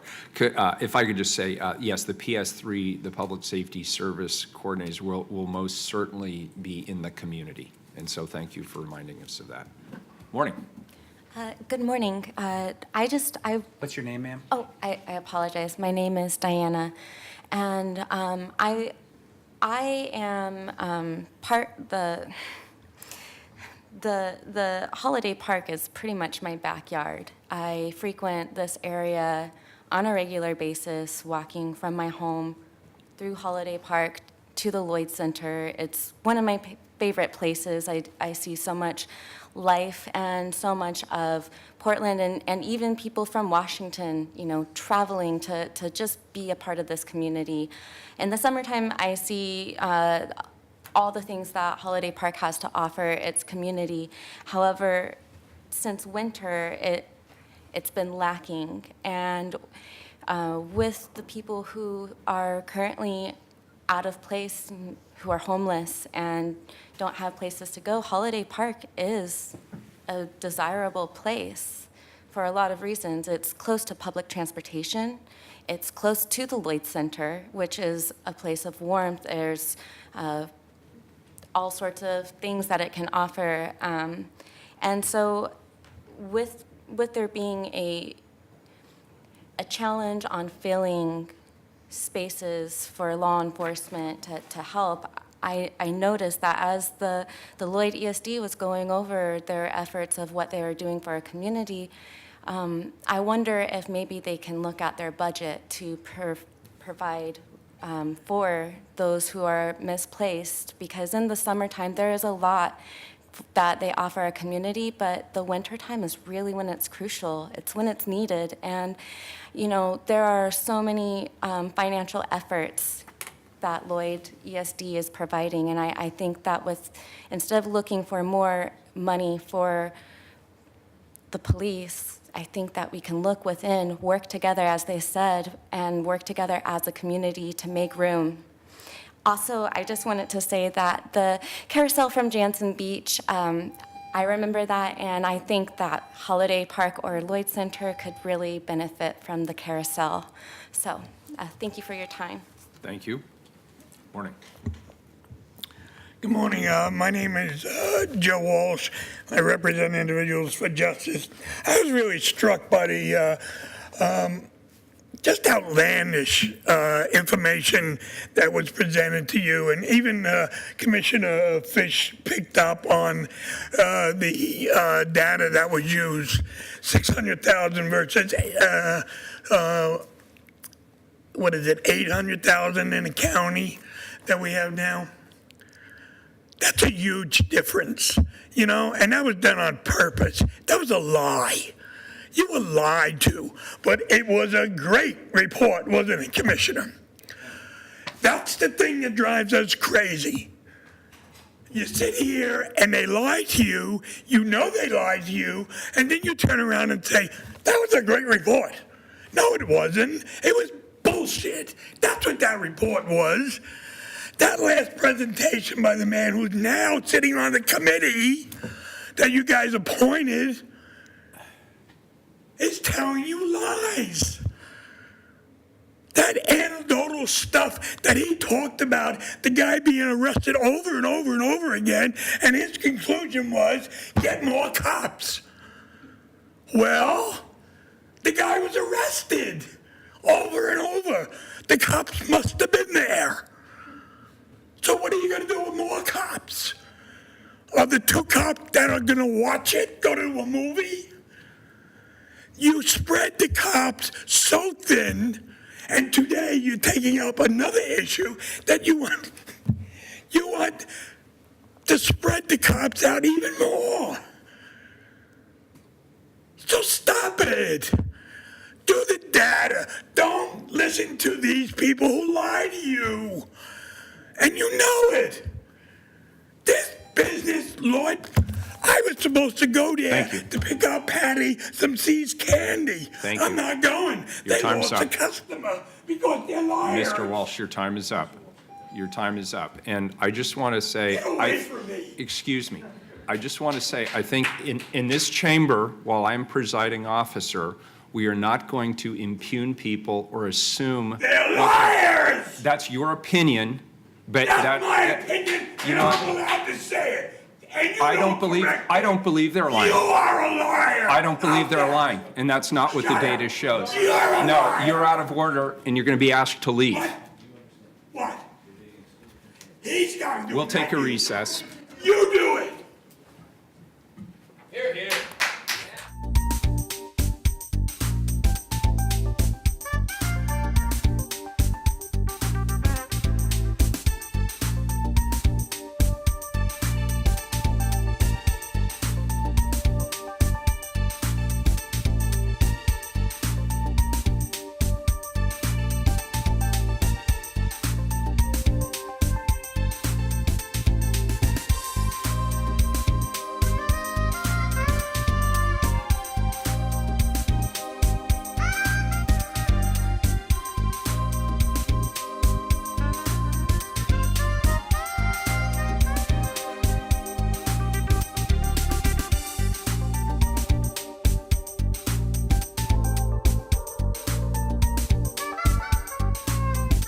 Robert Patterson and Mimi Gurman. Come on up.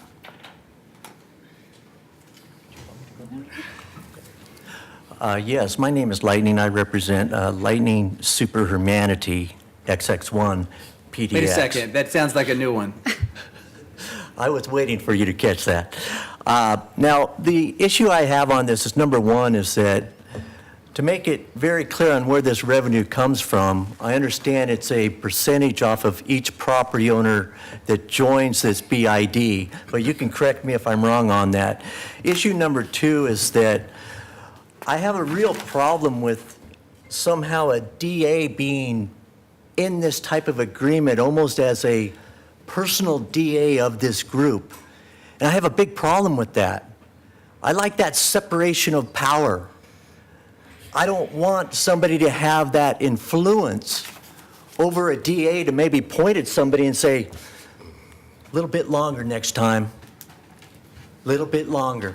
So I have a big problem with a DA in a neighborhood that is being almost represented as their DA. Big issue to me. Issue number two, a lot of those people being released, as you know, the police are filing the reports, they run them through, they run them back out. We're at overcapacity at the Multnomah County Jail.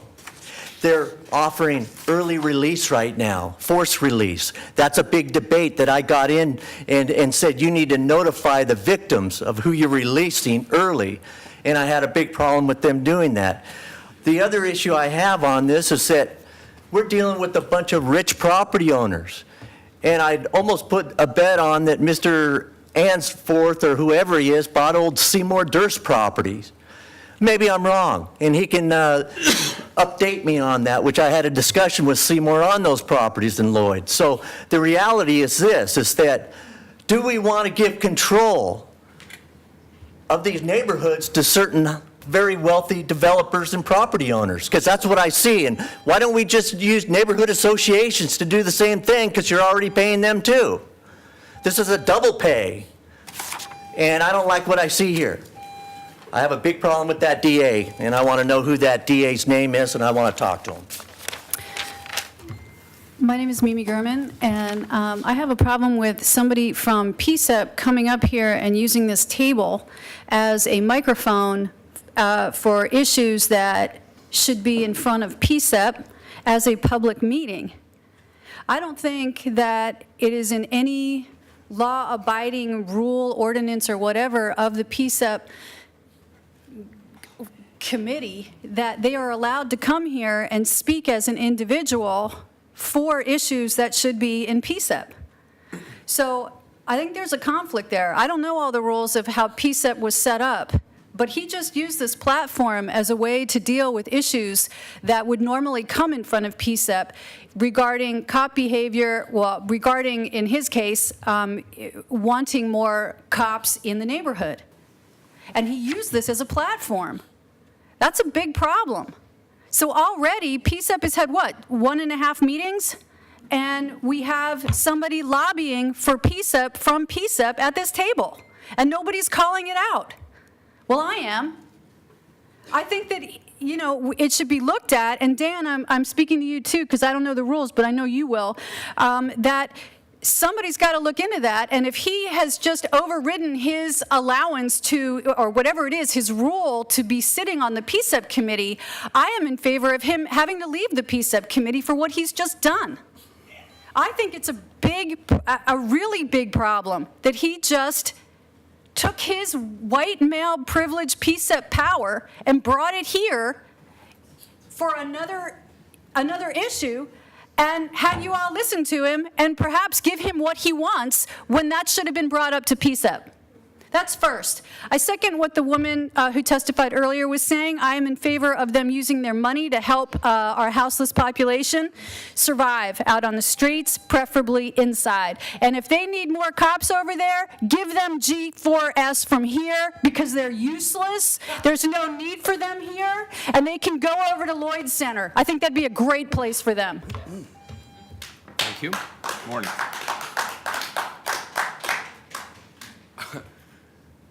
Mayor, President of the Council, Saltzman, and Commissioners, my name is Robert Patterson. How are you guys doing today? Mayor, thank you for your words a few moments ago. While I am firmly in favor of agitation, there's no room in the political process for personal attacks or hate speech. I think of Plato's Athens as a place where in a public forum, citizens could meet to discuss issues of the day. And that forum was, in a sense, Athens' living room. With all due respect to Pioneer Square, in my opinion, the true living room of Portland is Lloyd Center. As we move towards 2020, an important mayor's election here in Portland, but also a presidential election that will shape the future of this republic, I call on young people to join me at Lloyd Center and at malls across Portland and across America to find a place at the table for voters under 30 in the next election. Thank you. I'm Robert Patterson. Thank you. Okay. Very good. Does that complete public testimony? That's all who signed up, yes. All right, very good. This is, any further Oh, discussion, I'm sorry. colleagues? Did you want to speak? You didn't sign up on that sheet. Your name's not on that sheet. Come on up. If there's some mistake and you'd He's like letting to you speak testify, if you come want on to come up. up. You know, this is a foreign country anymore. I don't understand. I signed up on the sheet out there. This is the item we're on, but you can speak. He's letting you speak if you come up. Come on up.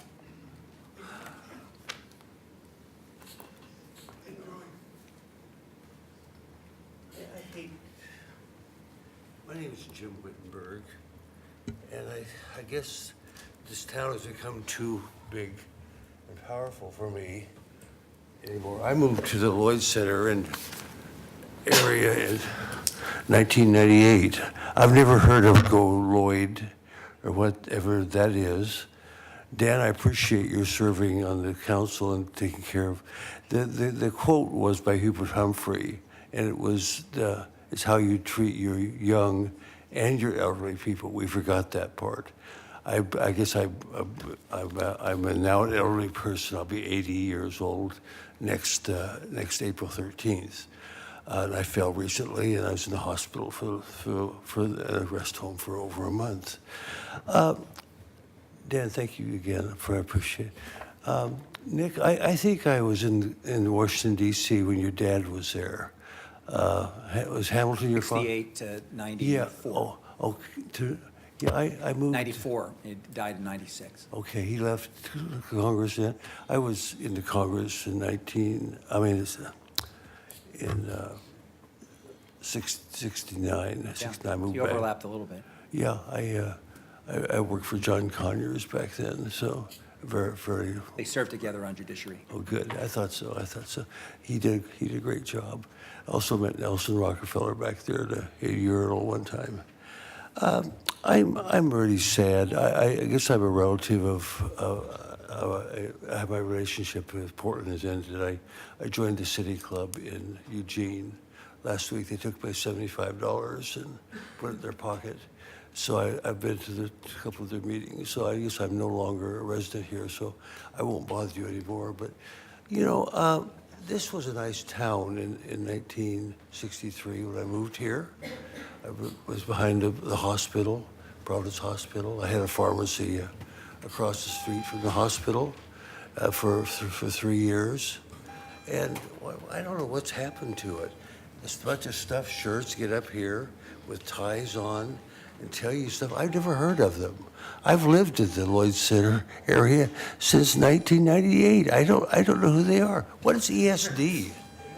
You know, I don't get you people anymore. You don't represent me. You represent Very good. those Thank you. Your guys. time is expired. Thank you, Jim. So, thank you, Jim. Appreciate it. Colleagues, I have one comment to make. I want to give you some data, and you can come to your own conclusion about what this data is.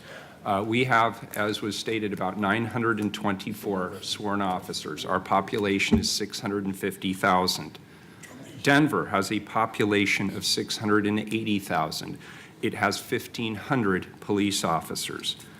Seattle has a population of 724,000, so about 75,000 more people than we do. They have 1,300 sworn officers. San Francisco has a population of 884,000. They have 2,108 sworn police officers. Those are facts, too. You can make of it what you wish. This is a first reading of a non-emergency ordinance. It moves to second reading, and I want to thank those from Lloyd, Go Lloyd, who gave their presentation today. I appreciate what they do in the community. Next item is, we move to the regular agenda, item 1332, please. Conditionally exempt the creation of certain mass shelters and short-term housing facilities from parks and recreation, environmental services, transportation, and water system development charges. And colleagues, we will have presentations today from Seraphy Allen from my office, Matt Wickstrom, and Mark Jolin. Mark Jolin is, of course, the director of the Joint Office of Homeless Services between Multnomah County and the City of Portland. After they give their presentations, we'll have some invited testimony from Stacy Bork, TPI, Rose Back from Catholic Charities. And I'm not sure who's starting today. I'm sorry. Seraphy, very good. Thank you. Name for the record, please. City Council, my name is Seraphy Allen, and I am a policy advisor to Mayor Ted Wheeler, and it is my great pleasure to be before you today. System development charges fees play a critical role in expanding and providing services in Portland. However, assessing these fees on new shelter space can limit the ability to create them when shelter space is badly needed. Over the past 2 years, the Mayor's office has worked with many public and private partners to expand access to shelter and increase the numbers of people moving through shelter into permanent housing. I would like to thank all the Bureau partners, and especially Matt Wickstrom from BDS, for coming together so quickly and working with a nimbleness that is not usually expected from government for addressing this challenge.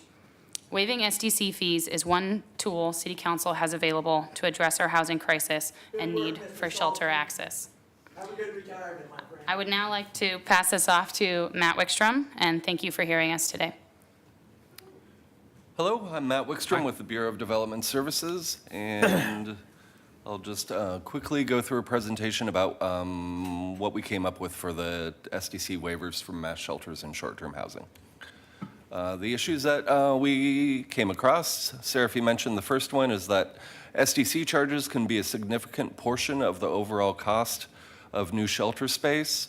There is a current SDC waiver. It's applied to mass shelters, but it's not applied to short-term housing. I'll get to the distinction between those two in just a second. And then the current SDC waiver requires a 10-year minimum operating period. What we're seeing is shelters right now that don't always have that, that 10-year minimum lined up. They may be seasonal, or they just don't have a 10-year lease period. The difference between a mass shelter and short-term housing, and this waiver would apply to both, is that mass shelter is a structure with one or more open sleeping areas. Individual sleeping rooms aren't provided, and a mass shelter is operated by a public or nonprofit agency. For mass shelters, you could picture the foster shelter. Short-term housing is a structure with one or more open individual sleeping rooms, and it's also operated by a public or nonprofit agency. For short-term housing, you could picture Kenton Women's Village. Like I said, the current SDC waivers are applied to mass shelters that provide shelter for a minimum of 10 years. What the proposal is SDCs would be waived for mass shelters and short-term housing projects, and this should say, with confirmation from the Joint Office of Homeless Services. Can we go back for a second? There's a big difference between operating agreement and confirmation. Yes, and this is a typo in the presentation, I'm sorry. So you're saying there's no, we're on the one hand, we're saying it doesn't have to be 10 years. Now you're saying it doesn't have to have an operating agreement, it just has to have confirmation? So is that, well, Mark, I'll wait to your presentation, but let me be clear. There has to be a clear public benefit, and there has to be a clear trigger. And an operating agreement, we can verify. Confirmation gets a little squishy, so I want to know just how that works. So the process that we had laid out is that the Joint Office of Public Services would provide SDC bureaus with a letter saying the shelter has confirmation. SDC bureaus would calculate but waive the SDC fees. Joint Office would be responsible for tracking the shelters receiving the waiver and the amount. And then the Joint Office would notify SDC bureaus if the shelter was no longer operating. This is intended to give you a snapshot of the SDC fees that are assessed of shelters. And keep in mind that different bureaus assess fees differently, and there's different types of projects where different fees would be triggered. So this is really just a snapshot of what we've seen so far. In addition to these, there would be likely the Willamette Center would be requesting the SDC fees waived, and then there's Right to Dream 2 and Hazelnut Grove, which also could come in with permits and request those fees to be waived as well. The ordinance proposal is to amend Title 30 to create a new section for SDC waivers for mass shelters and short-term housing. It would amend Title 30 as well to remove the current references for mass shelters from the section that it's currently in, which is waivers for affordable housing. And then there's, in order to align codes, there are minor amendments to Title 17, Title 21, and Title 30. And the ordinance has been structured as an emergency ordinance. And that is the end of my presentation. So I'll provide my prepared remarks and then come back to your question, Commissioner. Good morning, Mayor, Commissioners. My name is Mark Joel, and I'm the Director of the Joint Office of Homeless Services. I'm here today to express my appreciation for the SDC waiver measure you are voting on today. I want to thank the Mayor's Office for initiating this effort and for the partnership with the SDC bureaus and the Bureau of Development Services.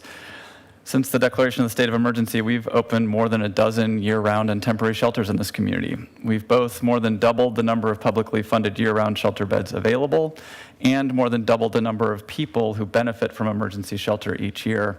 Last year, it was approximately 8,500 people.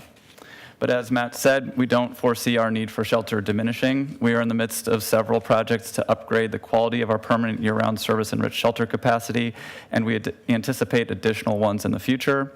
We also expect to continue to look for temporary and alternative shelter opportunities in partnership with the faith community, nonprofits, the business community, and our neighborhoods. And shelter is not something that requires government sponsorship. We have a variety of privately run shelters serving a wide range of need in our community, including year-round, seasonal, and alternative shelters. Given the urgent need, we want to do everything we can to incentivize these privately led efforts. The waiver proposal you have in front of you will reduce the cost of shelter development, whether publicly or privately led. As you saw from Matt's presentation, these costs can be substantial and a significant deterrent, especially to faith communities and nonprofits that are seeking to create or improve shelter capacity. As importantly, this waiver creates a streamlined process. In fact, as we have moved to create shelters, the public interest in advancing those projects has been strong enough that the SDC bureaus have often ultimately granted waivers of the fees. But seeking waivers from each SDC bureau for each project is a time-consuming, staff, and resource-intensive process that often slows projects down. This proposal eliminates that complexity and will allow shelters to be created more quickly. The proposal before you will be one more important tool in our efforts to address the crisis of unsheltered homelessness in our community, and the Joint Office welcomes the opportunity to play a role in the implementation of this new tool. I thank you again for your consideration of this proposal. So Mark, could you talk a little bit about this mechanism of confirmation versus operating agreement?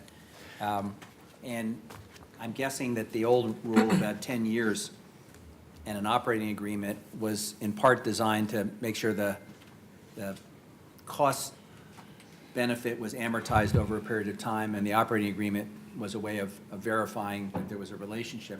How would you envision the confirmation process working? So I'm going to let Matt take the first run at it, because I'm not clear that an operating agreement was part of the 10-year waiver either, but. Oh, that was just a typo? Yeah, an operating agreement isn't currently required. Okay. So how does the confirmation process work? So I think this is something that we will have to work out in terms of the formal process. What we would expect is the presentation of a desire to move forward with the shelter. In fact, most shelters in our community are going to have our involvement actively in multiple stages, including as a funder. So we expect that in the vast majority of situations, there would be an operating agreement. We have the ability to verify that a shelter is going to be open and is open and operating as planned. I think what we're trying to create is space for those community-led efforts that don't necessarily require our funding or an operating agreement with us, but where we know that provider is out in the community and is delivering shelter services. So how we document that, this will be a new process, but clearly we'll need to have some very specific mechanisms in place. So I have obviously great confidence in how you'll work that out, and I'm sure I'm restating the obvious, but I would think that a letter addressed to the director and the commissioner in charge, simply notifying them that this is being triggered, describing the project, making the requests so it can be acted on, is a good place to start, and then we can fine tune that over time. Absolutely, and I think we'll have the record of application for permits and so forth that have come forward that have triggered the SDC conversation. So I think we'll have a good record to verify that this is in fact the intended use and be able to monitor that. This proposal says that the burden is placed on the joint office to do these notifications, including if the entity ceases operating as a shelter. Do you have adequate resources to undertake that responsibility? We will undertake the responsibility. We'll have to look at what the actual administrative impact is. The current volume of shelters is not that high, so we don't anticipate that this is going to be a big body of work for us. But as it becomes clear what's necessitated, we'll have to look at our existing budget for shelter operations and potentially seek whatever additional support we need. Okay, thank you. Yeah, operationally for us, because we are in the lead on a lot of these shelter projects, there will likely be a net benefit in terms of our capacity. If we're not having to pursue individual SDC waivers for shelters, we can put that time back into the monitoring activity as well. Okay, thank you. Very good. Colleagues, further questions? Does that complete the presentation for this That's panel? correct. Very good. So we have some invited testimony. Thank you, all three of you very much. Stacy Bork is here, as well as Rose Back.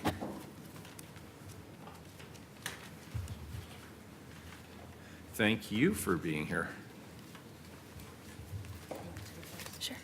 Good morning. I'm Rose Bach, the Director of Homeless and Housing Services at Catholic Charities of Oregon.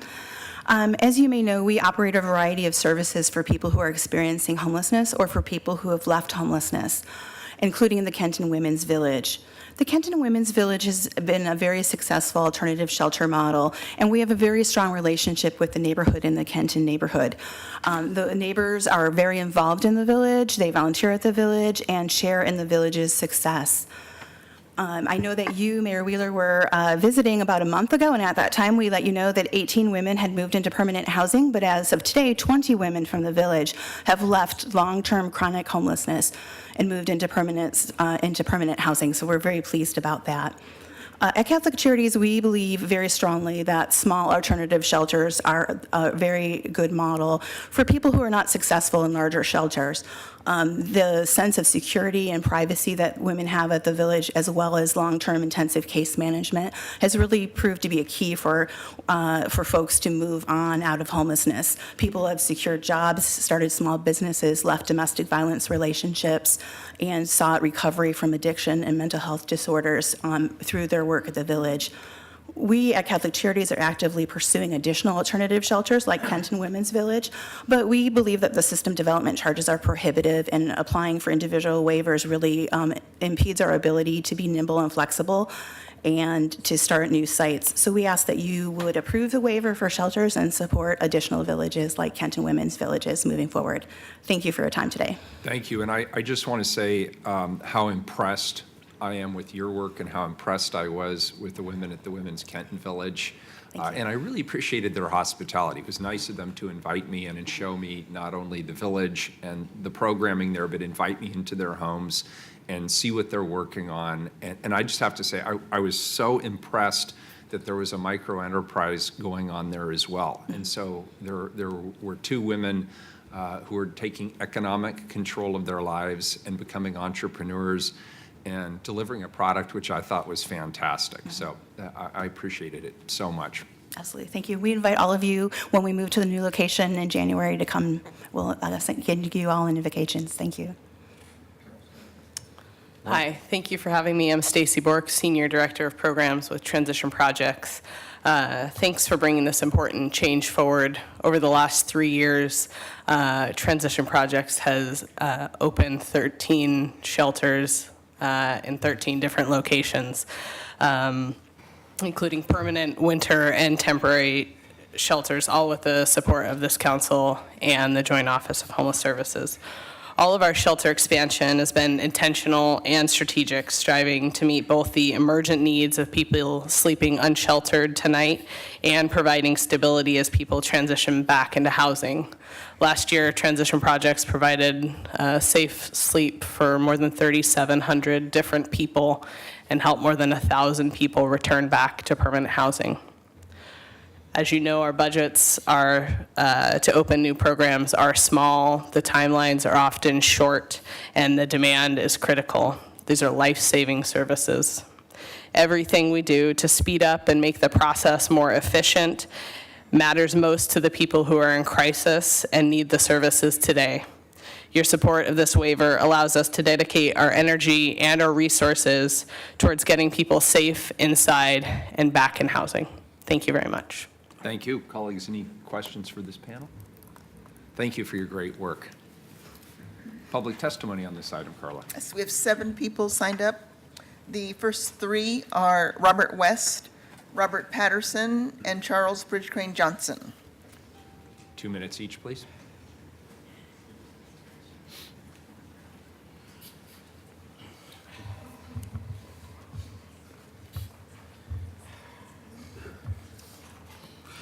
Yes, Mayor, this is Robert West. You received an award, I believe it was 2 years ago, for getting the veterans off the streets. And I'm finding more and more people are on the streets. I think that the city should waive any fees of these shelters and stuff. These shelters shouldn't have to be burdened with the fees and stuff. If you notice, there's homeless all over the place. We've even had homeless protests outside where individual got assaulted and robbed and was brought into City Hall for first aid just to be kicked out by security because the person was not injured on City Hall property. Then when the police decided to deal with it, which was over an hour later, the guy that was pepper sprayed actually had to walk 4 blocks to speak with the police, which I thought was totally disgusting. Also, a couple days ago, they had a protest out back by your car in which a number of Mr. West, homeless protesters. is this testimony going to focus on the matter at hand, which Yeah, is the it is. SDCs for It the is. shelters? It is. Okay, if you could Okay. get to that Okay. part of the You- subject, You that'd be were, helpful. where homeless protesters were shoved by your G4S security guards.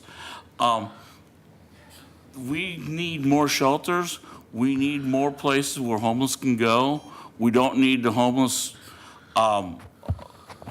ticketed. There's a homeless dude that was out in front of City Hall that got a citation, a criminal citation for camping in front of City Hall. Now, that's a shame, Mayor. These people can't afford these tickets, and you guys ticket them, they don't show up for court, and then your SS goons go arrest them. Thank you. Good morning, Commissioners. For the record, again, Charles Bridgecrane Johnson. And obviously, any step we can take, especially when it's just around what's, in this case, sort of bureaucratic, moving money from the left hand to the right hand, since it's the city and the county that generally fund most shelter, while we're working at getting more local people, especially high wealth local people, aware to the deep philanthropic need. Can I just correct you? Yes. We're not moving money around. Oh, no, we're not. We're waiving a fee. But if we didn't waive the fee, it's really just moving money from, because it's not like they're collecting rent from these homeless people. Any SDC money, where did it come from? From the Joint Office of Homeless Services or Catholic Charities. Now, there we maybe do have a private funder. But anyway, yes, vote yes to delay these SDC fees. But I think that I was glad the mayor made some clarifications about city size and police force size. We also need to look at the fact that there's just no way that if one of the previous testifiers said that they housed 3,000 some unique individuals and they got 1,000 people into housing, that there's much of an overlap with that Venn diagram. If you look at the rate of churn and the people that leave TPI shelters without attaining public housing, we still have a serious crisis. This is not to fault TPI, it's a problem with the real estate market, but waive these SDC charges and look also to broaden the source of philanthropic individuals and organizations that can open up some temporary space so that we don't have thousands of people outside when it's 32 degrees. Thanks very much. Thank you. Morning. Hi, I'm Robert Patterson. Gosh. I've been homeless in Portland for coming up on 3 years now, 3.5 years, and I understand that shelters are an important part of a solution, not just to the problem of homelessness, but the problem of freezing to death. However, I'm also a gay man, and I understand that many shelters, not all, but many shelters are inculcated with a prison culture that is intolerant to sexual minorities. I also have a religious faith that runs outside of the norm, and again, I understand that some shelters, not all, but some shelters, are intolerant of alternative faith pathways, shall we say. While I support this exemption, I would hope that the commission would add a caveat that all of these shelters be able to demonstrate how they plan to have a secure space for sexual minorities and for minorities of faith. I'm Robert Patterson. Thank you. Thank you. The next three are Maggie, Tom Kemper, and Homer Williams. Morning. I would like more than 2 minutes, thank you.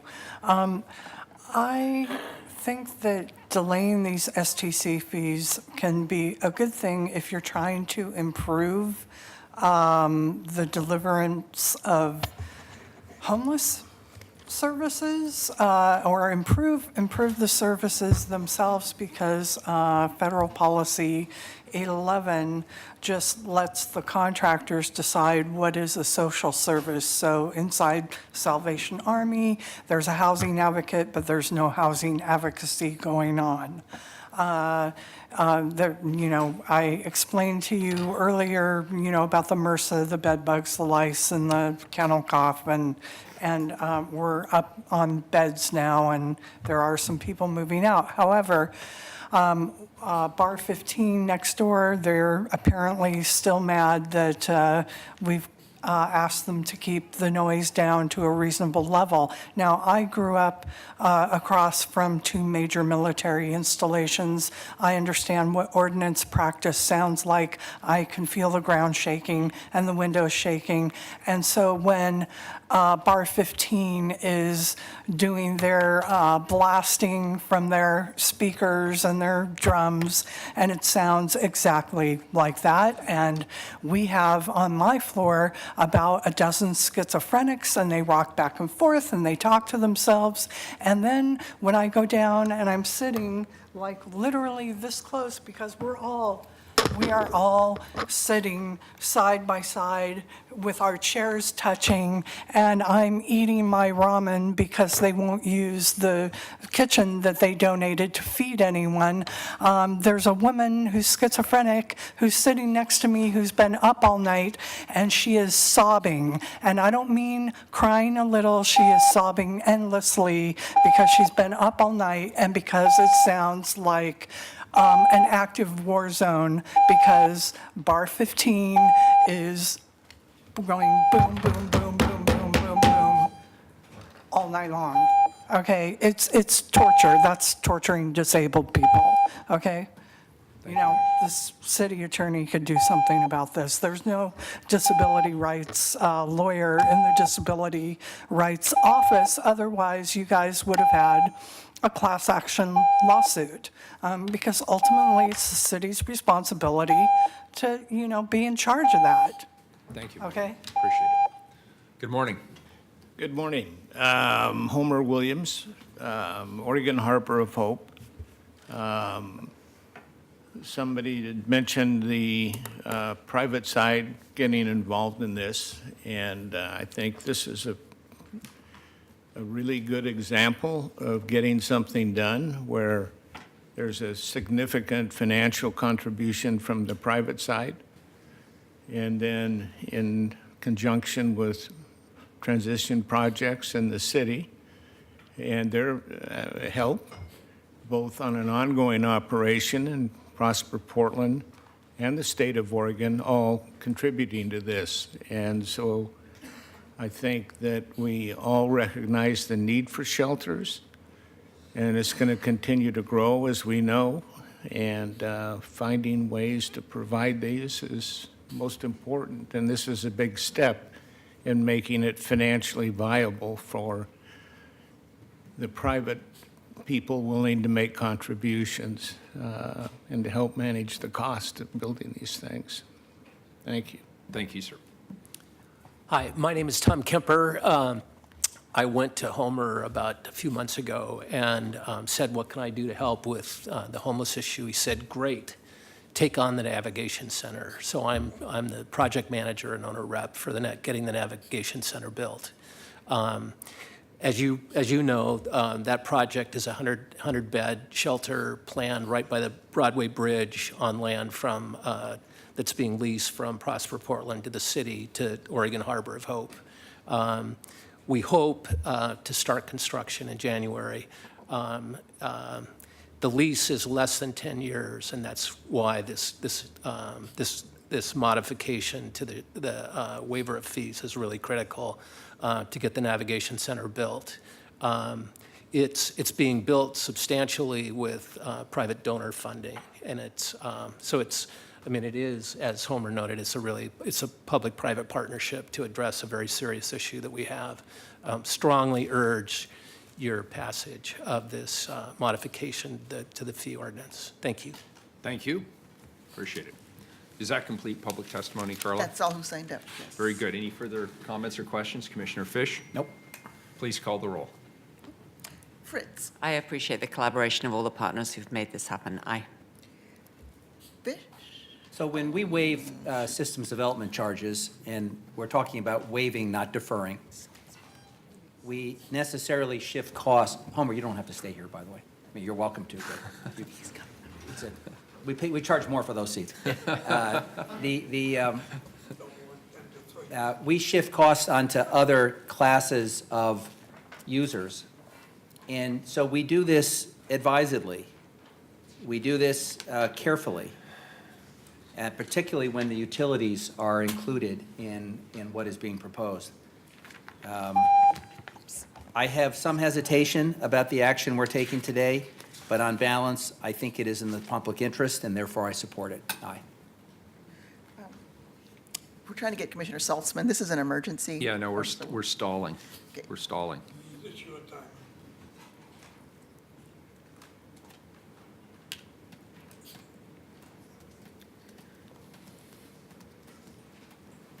Where's Lightning? Does he have any more videos?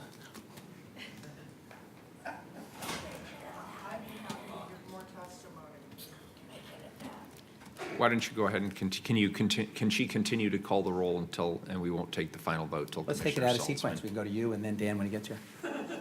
I would recommend just postponing the calling the vote.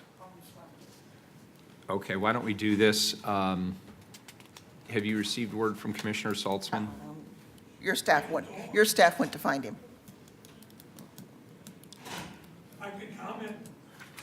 Why don't we just put it off for one item? Yeah, why don't we All do the rest that? are emergencies And, as well, well. we have one item where I have a Here he statement. is. Here he is. He's been found. Commissioner Saltzman, good. All right, continue the roll, please. Saltzman. It's your vote in the SDC. Wheeler. Last year, for the first time, more Portland residents were counted sleeping in shelters than sleeping outside. Despite good progress, Portland still has a very urgent need for additional shelter beds and shelter options for the people in our community. System development charge fees play a critical role in expanding and providing services in Portland. However, assessing these fees on shelters can actually limit our ability to create them when shelter space is so obviously needed.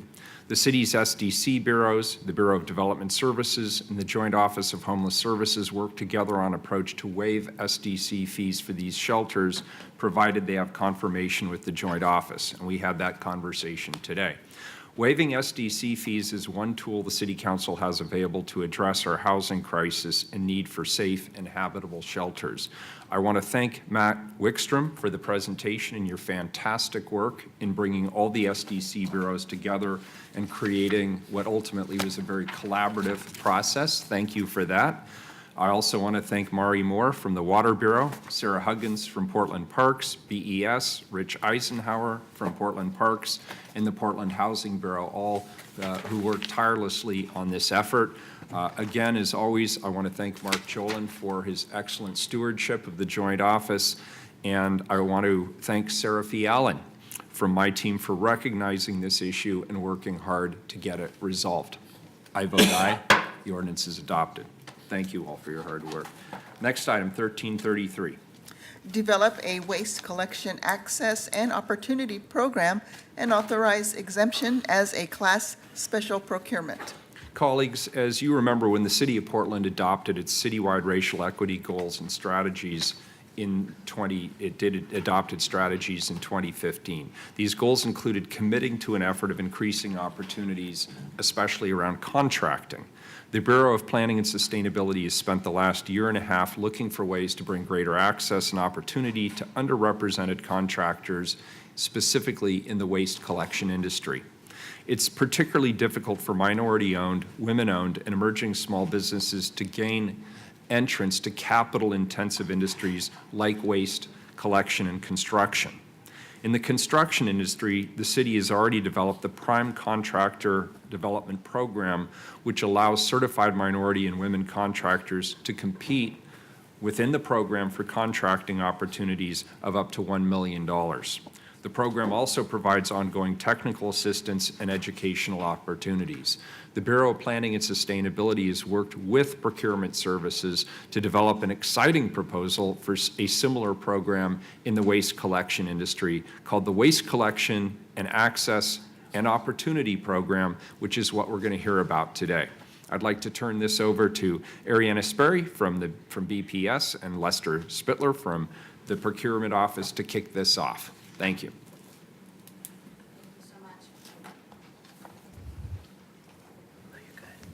Can you hear me? Okay. Thank you so much, Mayor and City Council. I'm really pleased to be able to present today with Lester, as he and his team at Procurement Services have been awesome partners in helping us map out this approach. So, at the core of this effort is equity, which we as a city have identified as an important value. And we've also identified that creating more access in our contracting opportunities is a critical component to advancing that work. The Waste Collection Access and Opportunity Program provides us with a concrete step that we can take to move toward our equity goals. So how did we get here? In August of 2017, City Council directed BPS to launch a review of our franchise system governing collection of residential garbage and recycling. And for the first time, we were directed to use an equity lens in our review, not only in terms of diversity of workforce, but also company ownership. One of the first steps was to identify the barriers facing minority-owned and women-owned companies. We interviewed stakeholders, and we heard about lack of access, including access to capital, and lack of opportunity, like the opportunity to build relevant experience. And though all service providers face these barriers are amplified for minority-owned companies due to historical discrimination and inequities. Ultimately, we concluded that the most effective approach was to broaden our look to all sectors of the waste system and identify steps we can take over several years to create access and opportunities for capacity building. So last October, we shared with you our waste equity work plan that lays out the work BPS will take to advance diversity and equity in Portland's waste collection system. You'll recall that multifamily was our top priority, and it still is. We're working to scope that effort right now and convene an advisory group early next year. The next top items in the work plan relate to city procurements for waste collection from trash cans in the public right-of-way and from city-owned and city-managed offices and other facilities. Implementation of these items is moving forward first for several reasons. First, the city is the customer in these two procurements, so we have more flexibility and control over the procurement approach. The public trash program is slated to expand significantly, going from about $600,000 per year to over $2 million per year by 2022. So there's a big opportunity there to make changes in how we do things. We're expanding into business districts across the city in phases, starting in East Portland this spring. The public trash program makes sense as a stepping stone for new service providers because it's less capital intense. There's just one line of service, so there are fewer collection vehicles to purchase. Also, the city owns and maintains the trash cans, which is another investment the contractor doesn't have to make. The waste collection contract for city-owned offices and facilities is currently about $900,000 per year. And this contract is big enough that only a few large companies have the capacity to bid on it. BPS plans to work with procurement services and the participating bureaus to restructure the contract to create more access and opportunity for a broader set of companies. Having just a small pool of interested and capable bidders has also been an issue with the public trash solicitations. So another benefit of this proposal is that we can grow the pool and build the capacity of new potential service providers. When we approached procurement services to discuss the best way to provide more access and opportunity for minority-owned and women-owned companies in our public waste collection procurements, Lester here suggested BPS use the existing model of the city's prime contractor development program, which directs smaller construction contracts to a pool of vetted and pre-qualified vendors. The program is available to minority-owned, women-owned, and emerging small businesses that have been certified by the state Certification Office for Business Inclusion and Diversity, which is also known as COBID. The Prime Contractor Development Program also supports companies in their growth by providing operational and technical assistance. So BPS is proposing to develop a similar waste collection access and opportunity program and direct future procurements for waste collection from public trash cans and city offices and facilities through the program. We'll work with procurement services, other city bureaus, and potential service providers to develop administrative rules for the program. The first procurement would be for public trash collection in East Portland next spring. And when the existing contract for waste collection at city facilities expires in August of 2020, that work would also be directed through the program. To do all this, we need authorization for a class special procurement exemption, which Lester can speak to. Good afternoon, Mayor Wheeler, Commissioners. So the procurement action before you today is authorizing a class special procurement exemption. So Portland City Code allows City Council, acting as a local contract review board, to authorize a special procurement if it meets certain criteria. Number one, it can't result in favoritism or diminish competition. And it should result in substantial cost savings and public benefits. So we feel like this class special procurement exemption is going to do exactly that. As Ariane mentioned, the State Certification Office of Inclusion and Business Diversity certifies companies, and they face the greatest challenge in entering this market because it's very capital intensive. So what we're proposing to do is take these opportunities and compete them amongst a sheltered market pool of vendors, if you will, that are vetted and pre-qualified through the program. And those contractors or vendors will be the only firms that have access to those opportunities. It's very similar to the Prime Contractor Development Program that we have today. So we're currently working with the state to poll the certified companies to see who would be interested in this initially and who might be interested in expanding their operation to pursue these opportunities in the future. We will continue to work with them to poll that pool of vendors to promote this opportunity and to continue to grow the pool of vendors inside this sheltered market, if you will.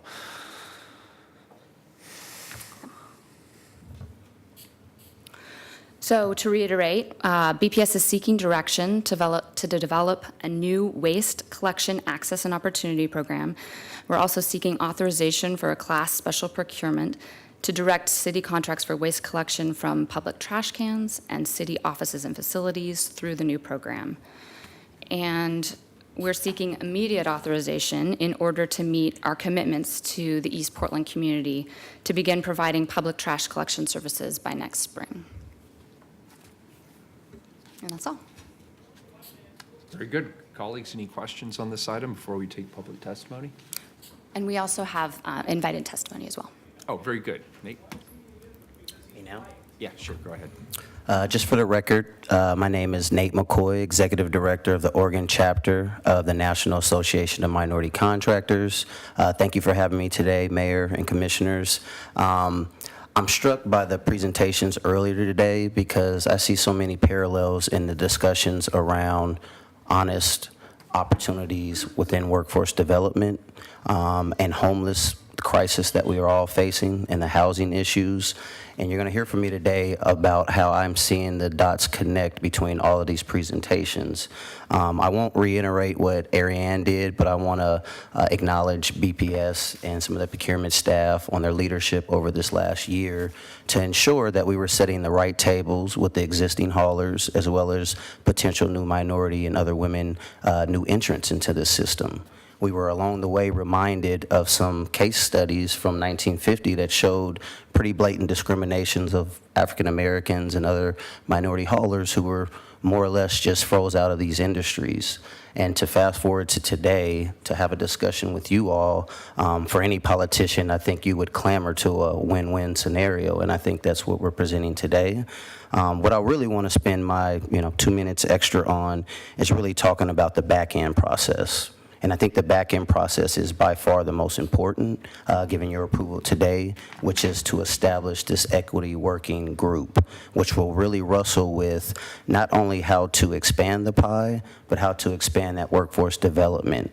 And what I'm hopeful of is, these same people that we worked with over the last year with all the current haulers, we saw some commitments. We've had conversations about donated trucks to ensure minorities and other youth have opportunities to learn hands-on in accessing CDL driver certificates.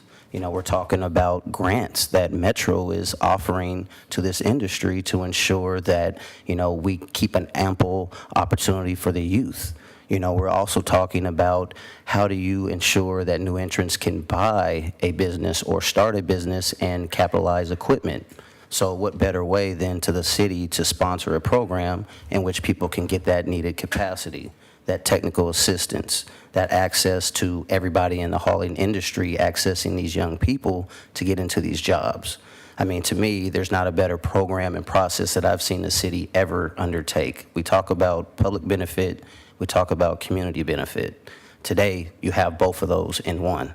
So what I would like to say that on top of that is, Mayor, me and you sat in a meeting with Work Systems where projections show that there were 17,000 opportunity youth, they called them, those young individuals who have graduated high school and aren't employed or not employed in living wage jobs and aren't going to college.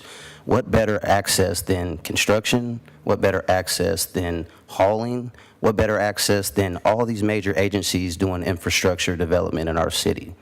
We got to get a head start on this, and I'm hopeful that the city will partner with Metro, ODOT, and on top of that, we've got 2 major housing bonds underway. what better way than to start talking about multi-housing in these industries, affordable housing?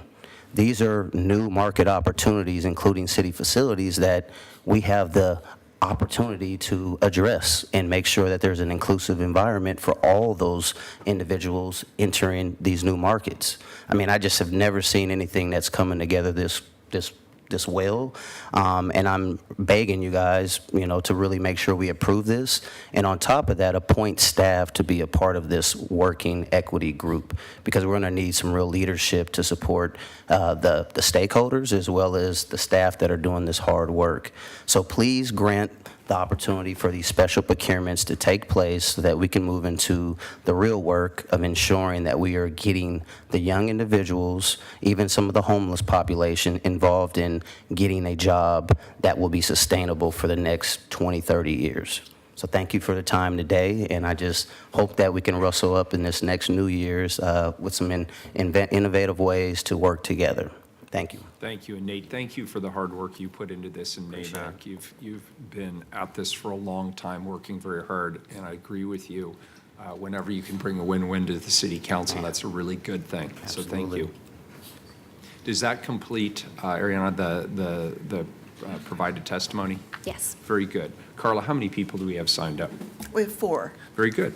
2 minutes each, please. Okay, Thank the you. first 3, please come on up, are Robert Patterson, Charles Bridgecrane Johnson, and Maggie.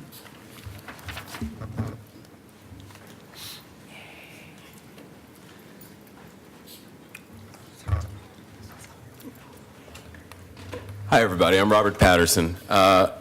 It occurs to me that classism often masquerades as racism.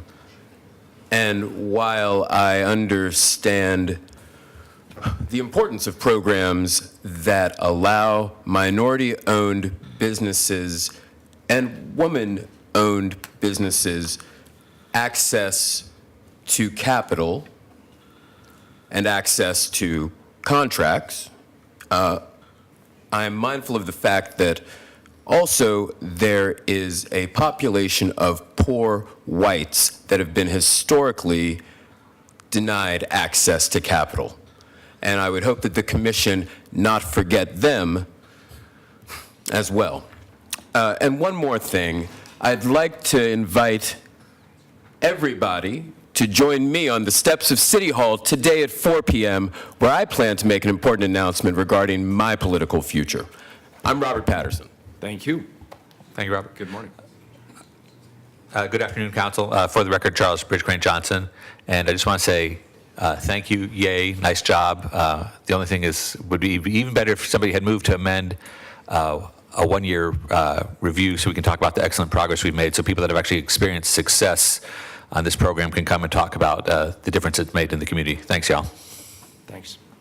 I'm all for equity, and if you can get rid of those fuel-run blowers and hire more street sweepers instead, you'll employ more people. And I think it's good that there's going to be those 157 units that are going to people who are employed in minimum wage jobs over on the east side, but what about supportive housing? Let's talk about supportive housing. Let's talk about the fact that you've divided people in, who are going into housing because they have minimum wage jobs and they're getting into these units, and then again segregating people who are very, very disabled and putting them in these horrible, horrible shelters with all these problems. So I would like to continue that conversation. Very good. Thank you. Okay.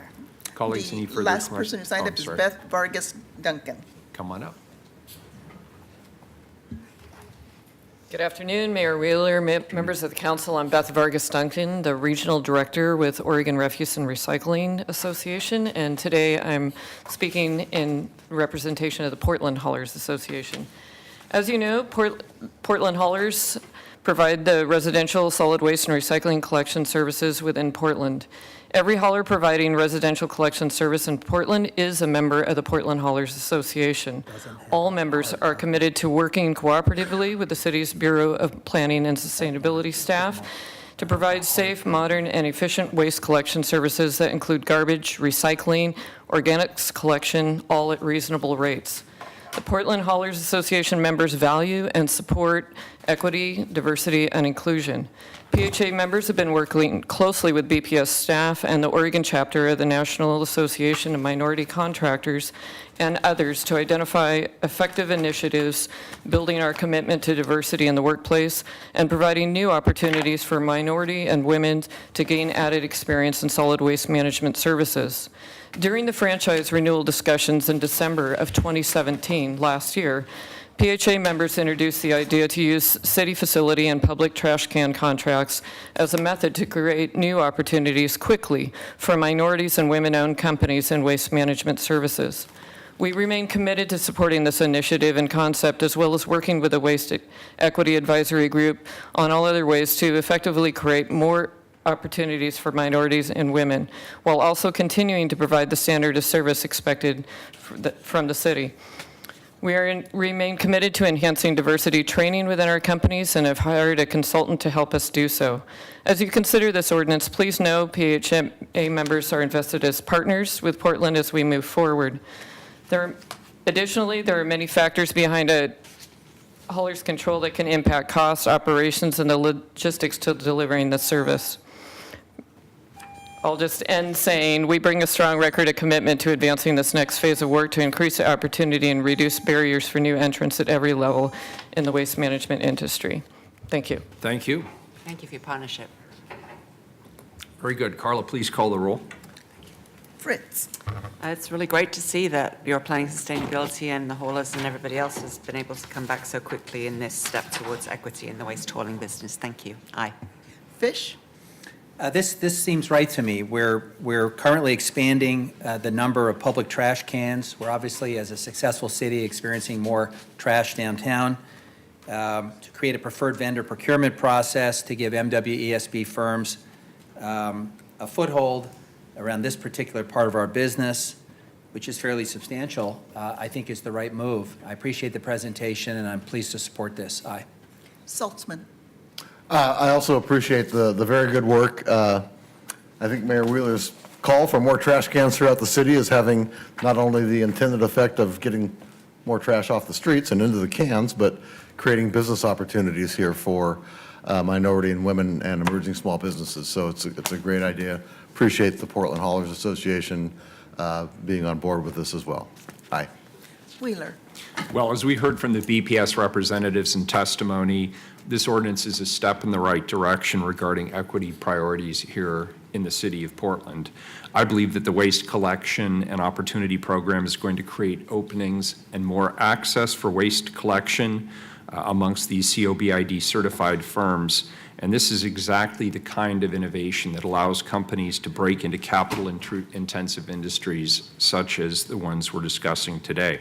I'd like to thank everybody who worked on this process, including BPS. We had Ariana Sperry, Jill Kolek, Bruce Walker, and the rest of the phenomenal team that they have over there who've dedicated time and resources to ensuring that we prioritize these equity goals and create opportunities that did not exist before.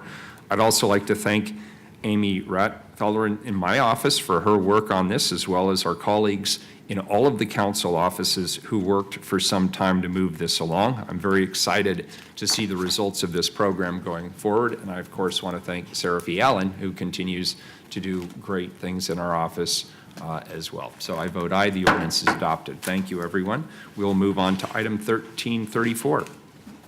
Authorize an intergovernmental agreement with Oregon Department of Transportation for state real property cleanup services not to exceed $2 million annually. Very good. And I'm going to pass this on to our panel. Sarah Fee, are you kicking us off today? I am. Very good. Create another chair for a couple people. No worries. A couple chairs for folks. No worries.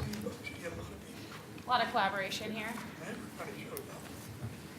Ted, let's get you right now. Representative, how are you today? Good. Excellent. Thank you for being here. It's always good to be here. Good afternoon. Good afternoon. City Council, my name is Seraphie Allen, and I'm a policy advisor to Mayor Ted Wheeler, and it is my great pleasure to be before you again today. The item you are about to be walked through is the result of hundreds, if not thousands, of community conversations, phone calls, emails, outreach on the streets, media stories, internal bureau meetings, external stakeholder meetings, and a true effort by government to be responsive to the livability concerns and the humanitarian crisis playing out on our streets. One of my first assignments in the mayor's office 2 years ago was to gather all of the major property owning jurisdictions within the city of Portland, including our internal property owning bureaus, ODOT, Union Pacific Railways, Multnomah County, and others, with the purpose of discussing how we standardize managing our property with the baseline understanding that we do not currently have enough affordable housing or shelter within our region.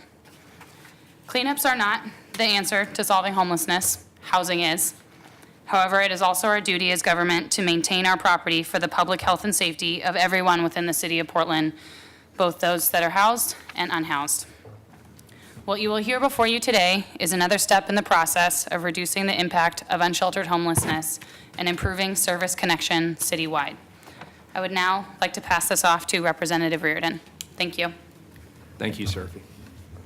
Mayor Wheeler, Commissioners, it's always good to be before you, and this is my, I think it's the third activity I've done with the city. Very proud to be working with you on things that directly affect our community. So for the record, I am State Representative House District 48, which includes Lentz, Bellhurst, Gilbert, Springwater Corridor, I-205, and I'm excited to be with you today, testifying in favor of this agreement between the city and ODOT, and I know it's and appreciate the amount of hard work that's gone into this.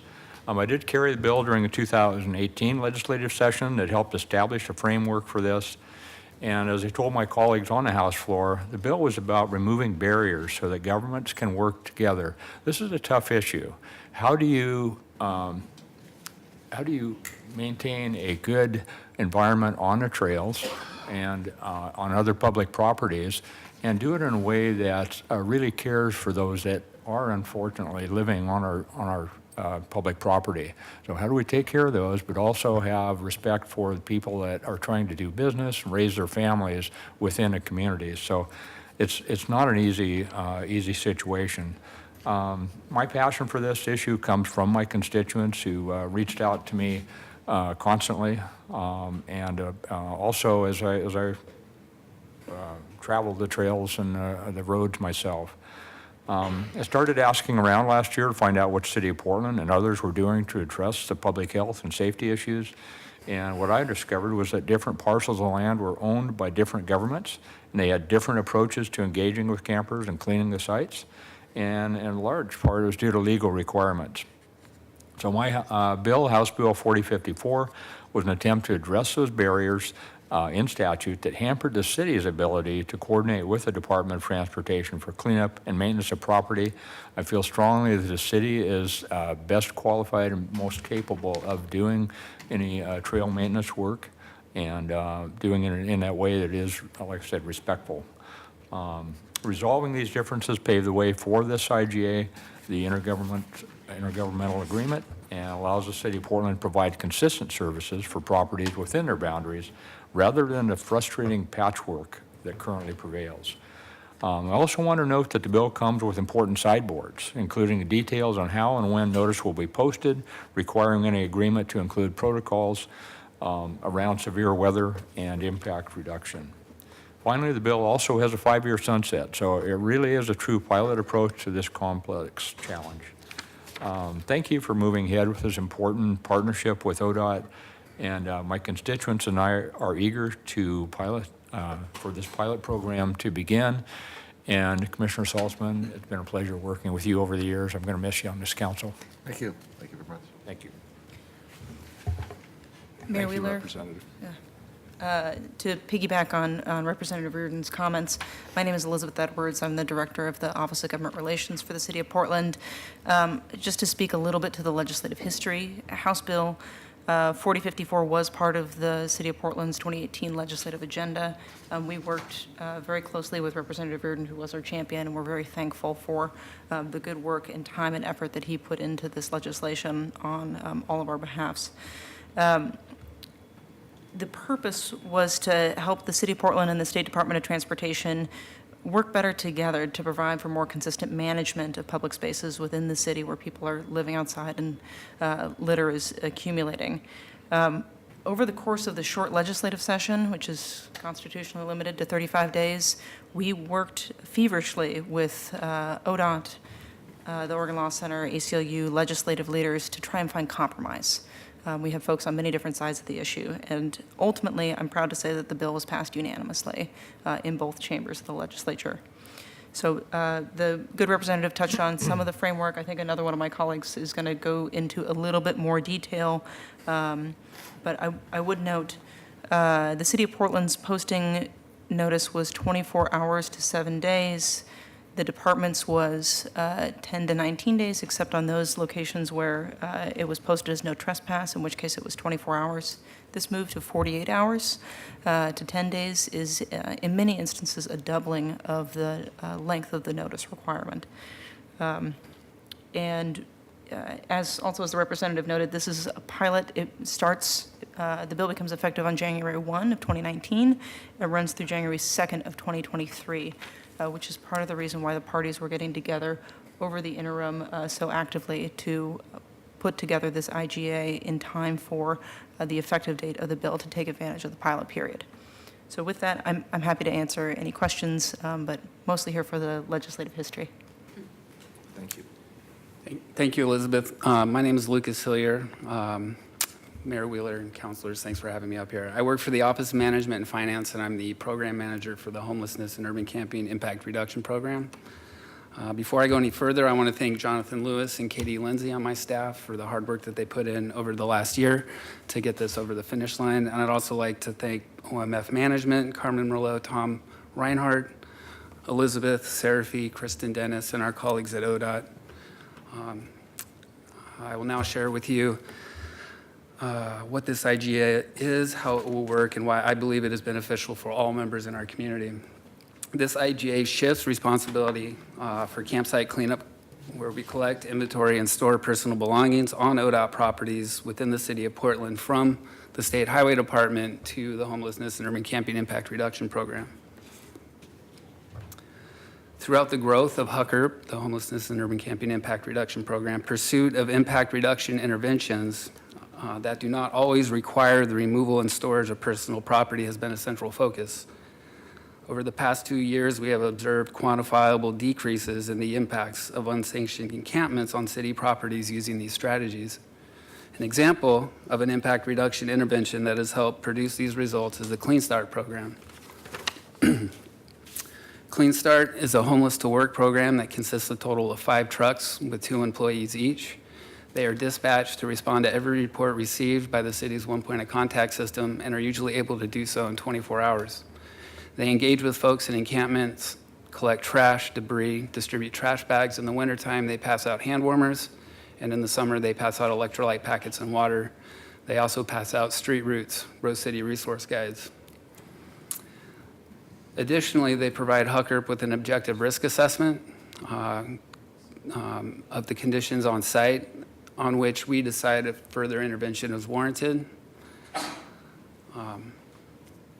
This IGA will allow these successful strategies to be deployed on ODOT properties in the City of Portland as well. This will provide consistency across the city for neighborhoods, service providers, individuals experiencing homelessness. Today, folks whose property has been collected on state highway rights-of-way is stored just outside of Oregon City in an ODOT facility. With the passage of this ordinance, all property collected during a campsite cleanup within the City of Portland will be stored in inner southeast Portland, just 2 blocks away from an orange MAX line. Elizabeth spoke to the posting consistency. The posting timeline's 48 hours to 10 days. As written, this IGA sets out a phased-in approach over the next 6 months. Phase 1 will include I-205, areas of 82nd Avenue, Highway 26, west of the Willamette River, and the I-5-405 Beltway. Phase two will bring I-84 and McLaughlin Boulevard into the fold. And then Phase 3 will include the north and south sections of I-5 and all other remaining ODOT rights-of-way. ODOT will reimburse the city for this work. Specifically, they will be providing $140,000 for an additional Clean Start truck. Our group is already bringing another truck online, so with this truck and the truck we're bringing online, we'll have a total of 7 trucks working throughout the city. They will also contribute $11,250 annually for the storage warehouse, that's 15% of the total, and contribute $86,250, again, 15% of the total, for the cost of city project management time. We'll be able to provide our property owning bureau customers a bit of a rebate at the end of the year to make up that difference. The remaining $1.76 million will cover time and material costs for cleanups. Funds not spent will stay on ODOT's balance sheets. We'll be billing them monthly. In summary, this IGA will create consistency, increase transparency, and deploy a successful tiered intervention strategy throughout the city. Thank you, and I look forward to your questions. Mr. Hillier, I think you have one of the hardest jobs in the city, and I want to thank you very much for the way that you do it, and with transparency, the communication, weekly reports to the council and anybody else who wants them, responding to constituent concerns. So thank you very much for your work. Thank you. If I could ask a question, Lucas, and I'm sort of put you on the spot here, but you mentioned that this will create funding for one more truck plus the additional truck that we've already agreed to. Can you tell us a little bit about Clean Start? Yeah, Clean Start originated out of a program in the Housing Bureau, part of the High Intensity Street Engagement Program. So Cascadia subcontracted through Central City Concern. We're borrowing that truck so often that the Sally Erickson thought it would be a good idea that we get our own. And so we did, and it's just continued to grow and be successful. So there's folks that are coming out of the criminal justice system, recovering from addiction, and formerly homeless that are out interacting with folks. Very good. And these are waste hauling trucks? They're big flatbeds, yes. Big flatbeds, okay. Yeah. Very good. Thank you. Appreciate that. Good afternoon. Good morning, Mayor Wheeler, Commissioners. My name is Ted Miller, Region 1 Maintenance and Operations Manager for ODOT. Thank you for your time and attention today with respect to House Bill 4054. I am here representing ODOT in favor of the House bill and the agreement that the city and ODOT have been working on. On February 15, 2018, House Bill 4054 and its amendments were passed authorizing the Department of Transportation to enter into an intergovernmental agreement for the purpose of removing certain personal property and locations within the city's boundary owned by the department. Over the past few months, the City of Portland, ODOT's Director Matt Garrett, Department of Justice, Region 1 Management have been negotiating the agreement and working out many of the details to give this program its best chance to succeed. As of December 19th, the City and ODOT have agreed to enter into an IGA and a 3-phased approach that will transfer responsibility of personal property cleanup to the city beginning January 1. I want to say thank you to the Mayor's Office of Management and Finance, the City Attorney, as well as ODOT Director, Region 1 Management staff who worked tirelessly to come to agreement. Also, Rep. Reardon, thank you very much for your representation and your bringing the bill forward. Our ODOT team looks forward to working with the city and providing a smooth transition period.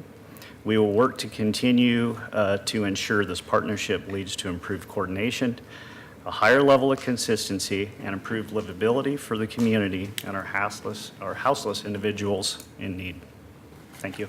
Thank you, Mr. Miller. First of all, Ted, it's nice to see another Yes. Ted. It gets rarer and rarer by the day. We really appreciate ODOT's work on this and the partnership. Thank you. We appreciate it. Very good. That completes the panel presentation, and thank you for that. Any questions of the panel before we move to public testimony? Public testimony. How many people do we have signed up, Carla? We have 9 people signed So up. Mayor, can I do a housekeeping matter? Commissioner Fish. We've already agreed that council will run till 1 o'clock and then we're breaking for lunch. That's correct.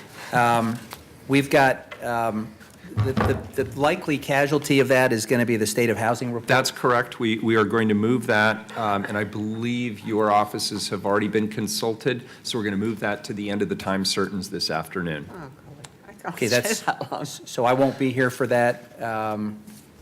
Any chance we can do it at the beginning of the afternoon agenda? I can't stay past 5 o'clock today. Well, we got lots of problems here, but we got 9 people signed up. Every item, we're getting 5, 6, 7 people testifying. Mayor, most of the testimony has nothing to do with the item. And we've got, one of the casualties here is that the state of housing report, which is probably one of the most important things on our agenda, is now getting moved around. I have to leave at 4:10 for a doctor's appointment. Commissioner Fritz won't be here, so I don't know what, but I think I hereby decree the creation of the 27-hour day. Let's do this. Michelle, could you work with their staffs while we're completing this item, and let's see if we can get to a good solution on this. And if you have to move some of the other programs, I'm happy to do that. We'll sort it out. I appreciate that, Commissioner Fish. And folks, when you are testifying, could you keep that in mind? Let's really stick to what the subject area is and try not to be repetitive with other people's testimony. So please call the first 3 people up. They're Joe Walsh, Robert West, and Susan West. Good morning, or afternoon, sorry.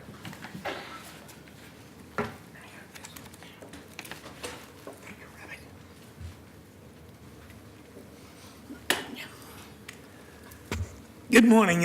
My name is Joe Walsh. I represent Individuals for Justice, and it's an absolute pleasure to talk to you again.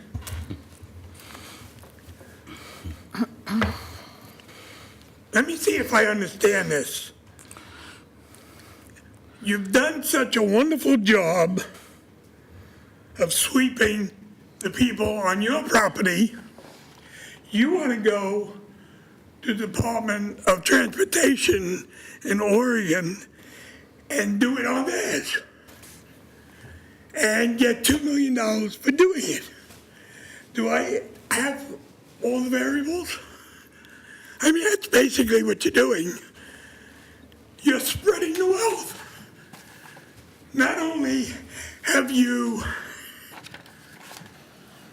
taken people's stuff for years when we begged you to stop it, and every time we give bedrolls and we give gloves and hand warmers, and your police department go and steal it, or your subcontractors steal it or throw it away, now you want to expand it into the state of Oregon by the Department of Transportation and get $2 million for it. I got that right? Please correct me if I'm wrong. I hate being wrong. Am I lying? Nobody's saying anything, so I must be telling the truth.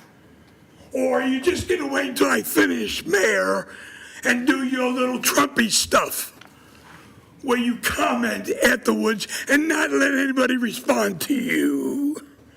Is that what you're gonna do there, Trumpy? That's what you are. You're a Trumpy.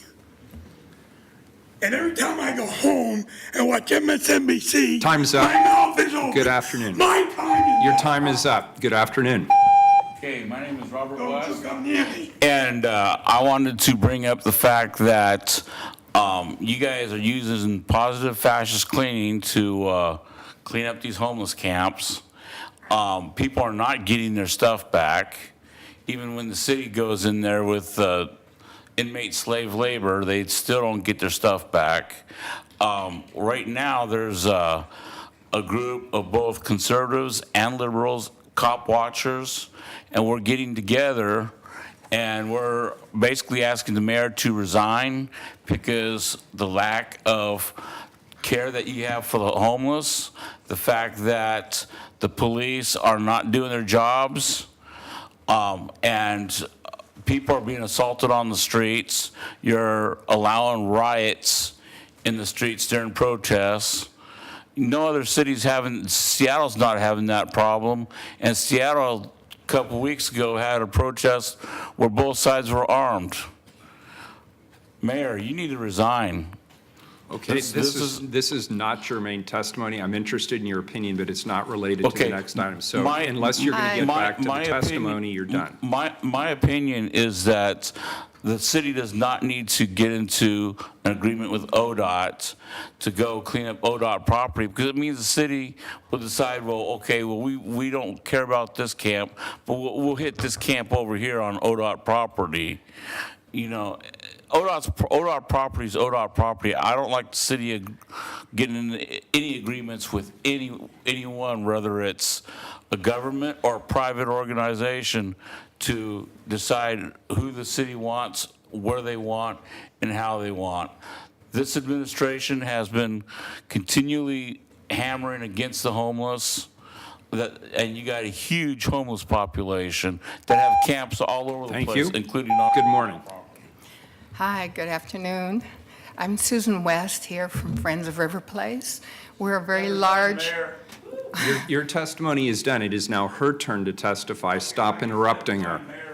Sorry. We're a very large group of caring, compassionate volunteers that have been cleaning up... Excuse me, I'm sorry. Mr. West, you got your say, and now it's her turn to have her say. Stop interrupting her or leave. Those are your options. Sorry, please continue. Friends of River Place has spent the last 5 years putting in thousands of hours of efforts to keep River Place clean and safe. It's been under Thank you. siege for years, as you know. And for a week, for instance, last summer, we had 30 car break-ins, a lot of OHSU patients, cars broken into. We continually have people selling drugs on the street there. We're not a very rich community. 6 major restaurants have gone out of business and are still empty down there. And we have adopted ODOT, PBOT land up around the International School and done landscaping for crime prevention, planted things, cut back invasive species because they were so unsafe for children. It's an area there where PSU and OSU students go through, and we have more tourist rooms, 5 hotels there where we have innocent tourists walking through very dangerous public lands. So we see the light finally, and you are the light at helping clean up the streets and make it safe for the elderly, children, and the rest of us. And in the past, when we worked with different agencies, they would say, that's not my property, I can't do this, I can't do that, which you all know. So we're tremendously in support of anything where you save money and time and work together with agencies so that we can have clean and safe.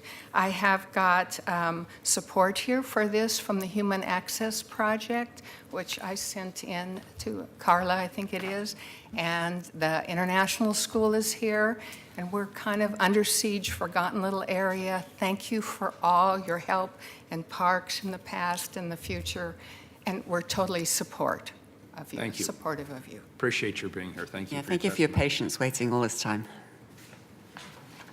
The next 3 are Robert Patterson, Dan Handelman, and Alyssa Vincenhaler, I believe it is. Mr. Patterson may have left. We'll go with Mimi Gurman. You didn't sign up. The mayor will have to let you know. Dan, do you want to go ahead? Cop Watch. And, okay, I'm going to say some positive things first. One of the good things about this is that the state is not subject to the Anderson Agreement that the city is. This means that state lands are now going to have to comply with those regulations about making sure that people's property is stored properly. I did not realize that there are storage facilities in Oregon City and that now people's stuff will get moved somewhere closer than that. But that being said, the sweeps are not the solution.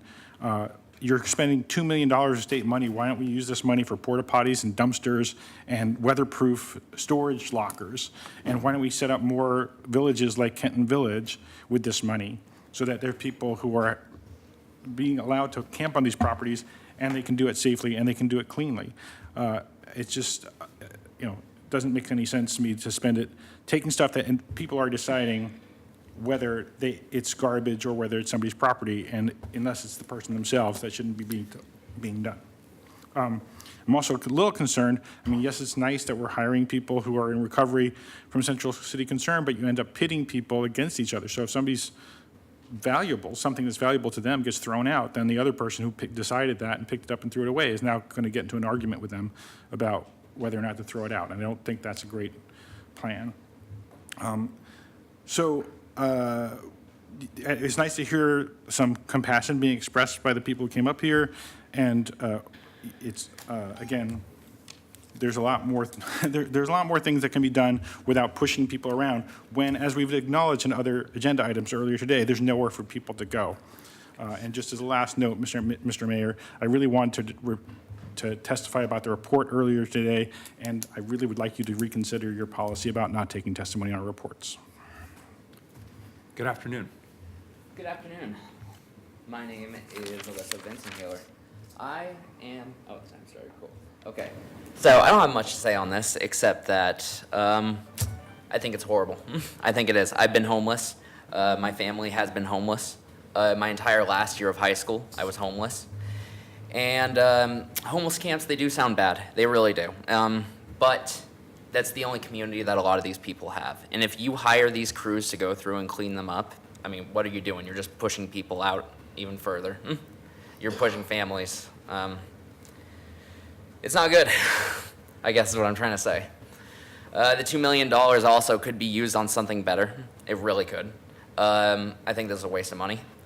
And oh, okay, cool. Anyways, yeah. Where else? Oh, right. Also to mention about that guy up front the other day. Yeah, the criminal citation. I think that is that's pretty messed up. The homeless man that was out front of City Hall. Where else am I going with this? Yeah. I don't know. I think this, this bill's messed up. Or not a bill, but agenda. I think it's messed up. I really do. If it wasn't, again, for these, I mean, I've driven my dad back and forth, too, from these, even when I had a home finally years later, I drove him to and from such camps like that. And that's the only way he could have survived in the cold out there. And hiring crews to go out there and clean up people's things and throw them away just pushes them out even further. We created this issue. And I don't think it's the right way to solve it. I guess what I'm trying to say. Well done. That's all I got. Hi, my name's Mimi Gurman. I was reading all of the details, and I read the whole thing. And Section 2 is what stopped me, and it made me recognize that language is really important. Language is part of our problem. We don't use language. We use language as a deflector, and we deflect against what's truly going on. We deflect against humanism by creating language that deflects from real issues. Section 2 is what I'm talking about here. Okay. The council declares that an emergency exists because it serves, this is the first part, an urgent public interest to eliminate the multiple jurisdictional challenges. Okay, an urgent public interest. I am the public. Houselessness, homelessness, people out on the streets are in urgent need. It doesn't express that. What it's talking about in Section 2 is that the urgent public need is for jurisdictions' challenges so that they can all work together to do what? To sweep what this other woman just earlier referred to as the streets. The streets aren't being swept. People, humans, are being swept. They're being continued to be disenfranchised from all services every time this happens. They're being kept away from, can recycling, so they can't do that. All of their belongings are taken, so they can't have those. This goes on, and it's all in Section 2. And what I'm asking you to do is not vote on this today, but continue to look at the language of this and locate a more humane answer than $2 million for sweeps of human beings. There's nothing in Section 2 that is actually compassionate, although there is predictability. The predictability that the people who I know in St. John's, it's just about Christmas, are going to be swept right before Christmas. It happens every year. They were swept right before Thanksgiving. That's predictable, but it's not compassionate. The language is important. I'm asking you guys to just put this on hold. I know that you're not going to. And ask yourselves, why am I, unpaid, you. volunteering, handing these out every day to people in my area? Thank you. People whose names I know, when none of the people Thank you. Your time who is are up. getting paid for all this Your time is up. doing Thank you. the job for the people. We need villages, Mayor. Damn right. The next Thank you. two are And David if you Potts. were here earlier, you would have heard testimony on I that. was here for that. David Next, Potts and Charles Bridge Crane Johnson. Nick, I've missed Thank half a you. day of work just to testify today. So I get that your schedule is important. So is my day at work. And so is this. Mimi, your time's up. Thank you. Ted, your time is up. Woo! Burn. Good afternoon. I'm David Potts, President of the Lentz Neighborhood Livability Association. Thank you, Mayor and Commissioners, for allowing me to speak. The citizens of East Portland have been waiting for action on unregulated campsites since September 1st, 2016, when the city swept the homeless population living on the Springwater Trail into our neighborhoods. The official comment of a previous administration at the time was everything went smoothly, everything was quiet, and went according to plan. We have watched as each of the latest encampments on ODOT property is allowed to grow until it becomes a health, sanitation, and safety hazard for our neighbors, and ODOT is finally forced to post the property. We've talked to campers who laughingly refer to the latest cleanup as housekeeping and watch them move from ODOT property onto city-owned property until the next city sweep of their new campsite.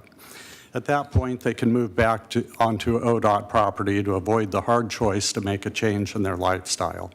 This whack-a-mole approach clearly is not working for the citizens of Portland, housed and unhoused alike. House Bill 4054 makes it possible for the city and ODOT to adopt an intergovernmental agreement giving the City of Portland authority over the multi-use path, allowing enforcement consistent with city-owned property. I strongly support the adoption of the IGA by the city as a first step to getting homeless population out of tents and into humane housing, whether that be treatment, transitional housing, supportive housing, or permanent housing. Thank you. Thank you.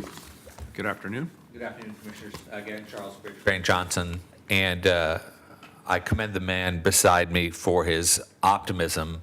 But since we haven't talked about creating actual safe, hygienic places for these people to live, I'm worried that the problem that he and his neighbors are so concerned about is really not going to be very much mitigated. We'll have the same people living outdoors, generating the same amount of trash, but we'll be a little bit better about picking it up and getting it to the waste transfer center, where I sometimes volunteer over by the tank farms. So,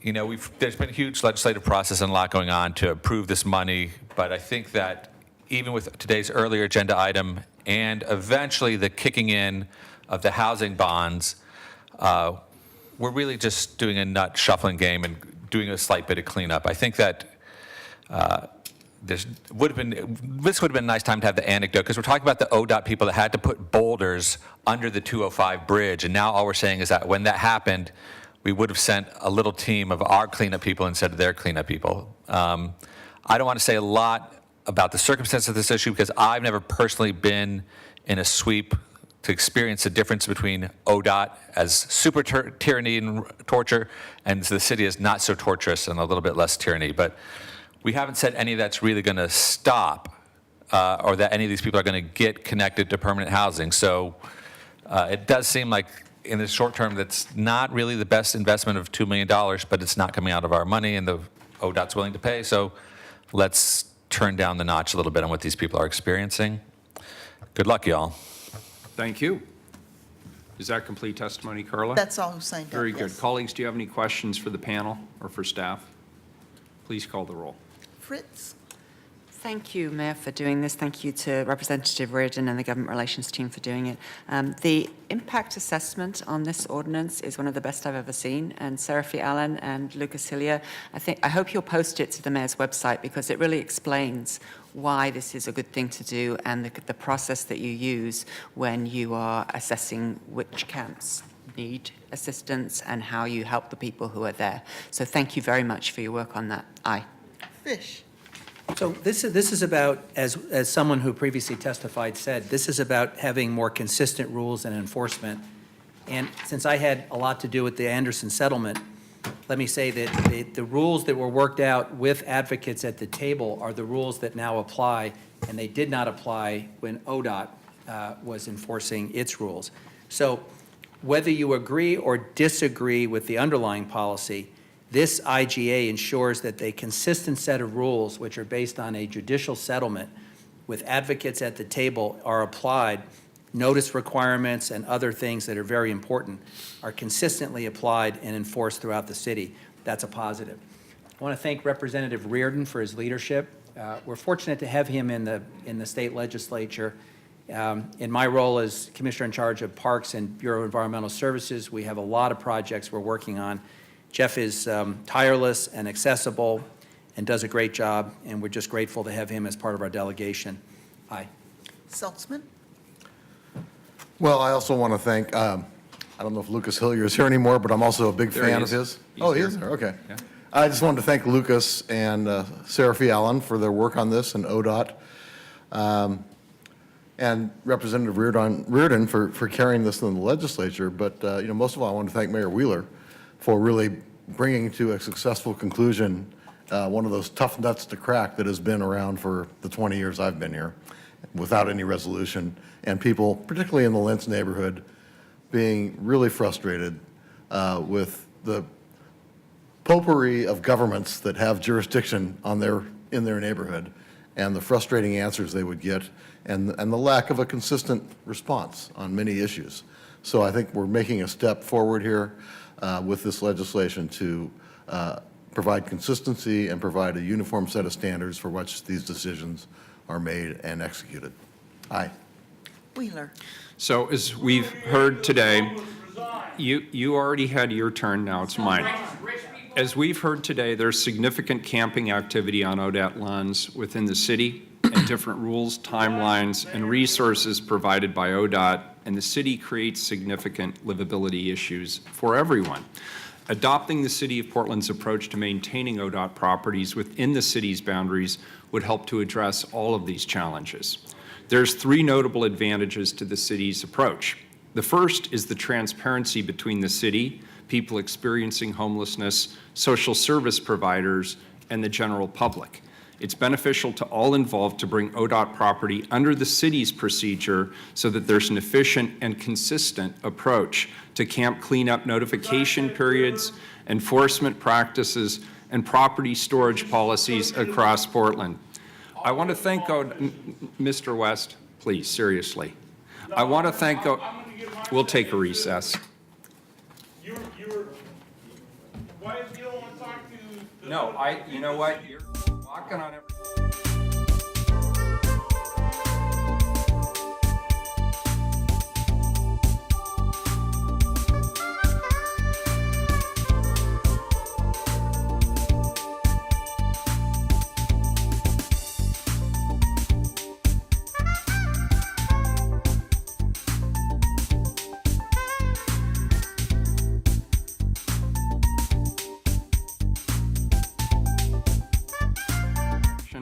It's beneficial to all involved to bring ODOT property under the city's procedure so there's an efficient and consistent approach to camp cleanup notification periods, enforcement practices, and property storage policies across Portland. I want to thank ODOT, particularly Director Matt Garrett, Region 1 Director Ryan Winsheimer, and Ted Miller, and again, Ted, great name, for their dedicated work over the past year to find an agreement that works with all parties. I want to especially thank Representative Reardon for his hard work on this and carrying the bill through the legislature, House Speaker Tina Kotek, and the state legislature for passing House Bill 4054, which helped us reach this important point. I want to thank the Oregon Law Center, the ACLU, Transition Projects, Join, Free Hot Soup, Janus Youth, Catholic Charities, Operation Night Watch, and other partners for your participation and feedback throughout this entire process. I want to thank Elizabeth Edwards, our Government Relations Director, for getting it across multiple finish lines. Linda Law, who I am told is Seraphi's favorite city attorney, for the hours and hours of legal time that was put into this. Lucas Hillier, Kate Lindsay, and Jonathan Lewis, from the Office of Management and Finance. You three have what Commissioner Fritz described, and I agree, as some of the toughest jobs in the city.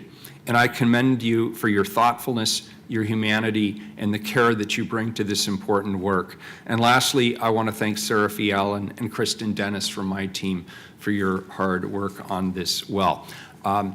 One final thought. When people come to testify on these issues, please understand that just because we are talking about a particular issue or a particular strategy doesn't mean that's all we are doing. And particularly around this really thorny and complex issue of homelessness, we've been working on a whole host of fronts, from prevention to improved shelter, which we talked about earlier today, to innovations, we talked about that earlier today with the Kenton Women's Village, to services like mental health and addiction services that people need to get off and stay off the street, to our strategies around transitioning people into housing, to our strategies to create low-income and affordable housing, to the conversations we've had as a council around permanent supportive housing. This is just one piece of a much, much bigger strategy to help solve this problem that I hope everyone in this community is unified in agreeing is urgent, is important, and that we must work together to solve. I vote aye. The ordinance is adopted. Thank you. Colleagues, question for you. I've had Michelle running around trying to solve our time problems, and here's what she has told me. So we have a couple of options with regard to the housing report. This afternoon, as you know, the agenda is very, very busy. We have commissioners leaving apparently starting at 4. Tomorrow, we could put it at the beginning of the agenda, but Commissioners Udaley and Fritz are absent. And we have an imperative that we must hear the report by the end of the year. House Bill 4006 required jurisdictions to hold a hearing in 2018 on the causes and interventions on severe rent burden and housing affordability. So we're using the report presentation to fulfill that requirement. So we just need to figure out where we're going to put it and what compromises we're going to make. And Michelle, I guess we could hear an abridged version more quickly this afternoon. It's an important report, though. It is, I don't I mind agree. missing it. Can we move the time certain at 3 o'clock and substitute that for that? I would suggest that that would be a good thing to do. Commissioner Udaley's not here. Can we just take the parking permit surcharge guidelines, put that over to our next 2 weeks from now, and just put the housing bond? I don't know enough about that particular I do. ordinance. Commissioner Fritz does? I think the thought was to do it The with... council is supportive of that. Okay, good. And Commissioner Saltzman obviously was just the Transportation Commissioner, so he speaks with some knowledge on this, as does Commissioner Fritz. So let me just let's add plan on that the that. reason Commissioner Daly scheduled it was so that she could acknowledge Commissioner Saltzman's work on this. So please consider your work acknowledged.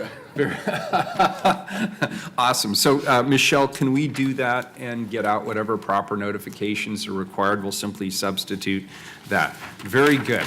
All right. So, for staff people in the room, we're on sprint time now. Can we go to 13:35? And let's Ted, do people need I'm to go? actually, I'm leaving at 1 Okay, o'clock. so can we talk through strategies, staff for 13:35? How urgent is this? Can it wait till after the new year? Yeah. Okay, good. So 13:35 then, can you read it and we'll move it? Yes, 1335, authorize limited tax revenue funding bonds through December 31, 2021. Very good, and we will have further public information on that. Let's see, the housing report we've discussed, 1338 and 1339. Can you tell us about or can we move those to the new year? Actually, Commissioner Daly asked me to introduce both these items, and I can do it probably real short. Can we stick around for 3 more minutes and do both of these, Commissioner Fish? Sure. Okay, 1338 and 1339, could you read them together, please, Carla? Yes, 1338, authorize the Bureau of Transportation to acquire certain permanent and temporary rights necessary for construction of the East Portland Access to Employment and Education Project through the exercise of the city's eminent domain authority. And 1339, Yeah, authorize okay. the Bureau of Transportation to acquire certain permanent and temporary rights necessary for construction of the Northeast 55th Avenue to Northeast 57th Avenue and Northeast Killingsworth Street LID project through the exercise of the city's eminent domain authority. So colleagues, 1338 is a transportation project that involves bicycle, pedestrian, and access to transit improvement, focusing on multiple corridors in East Portland. It includes things like sidewalk infill, ADA-compliant curb ramps, and pedestrian bicycle crossing improvements.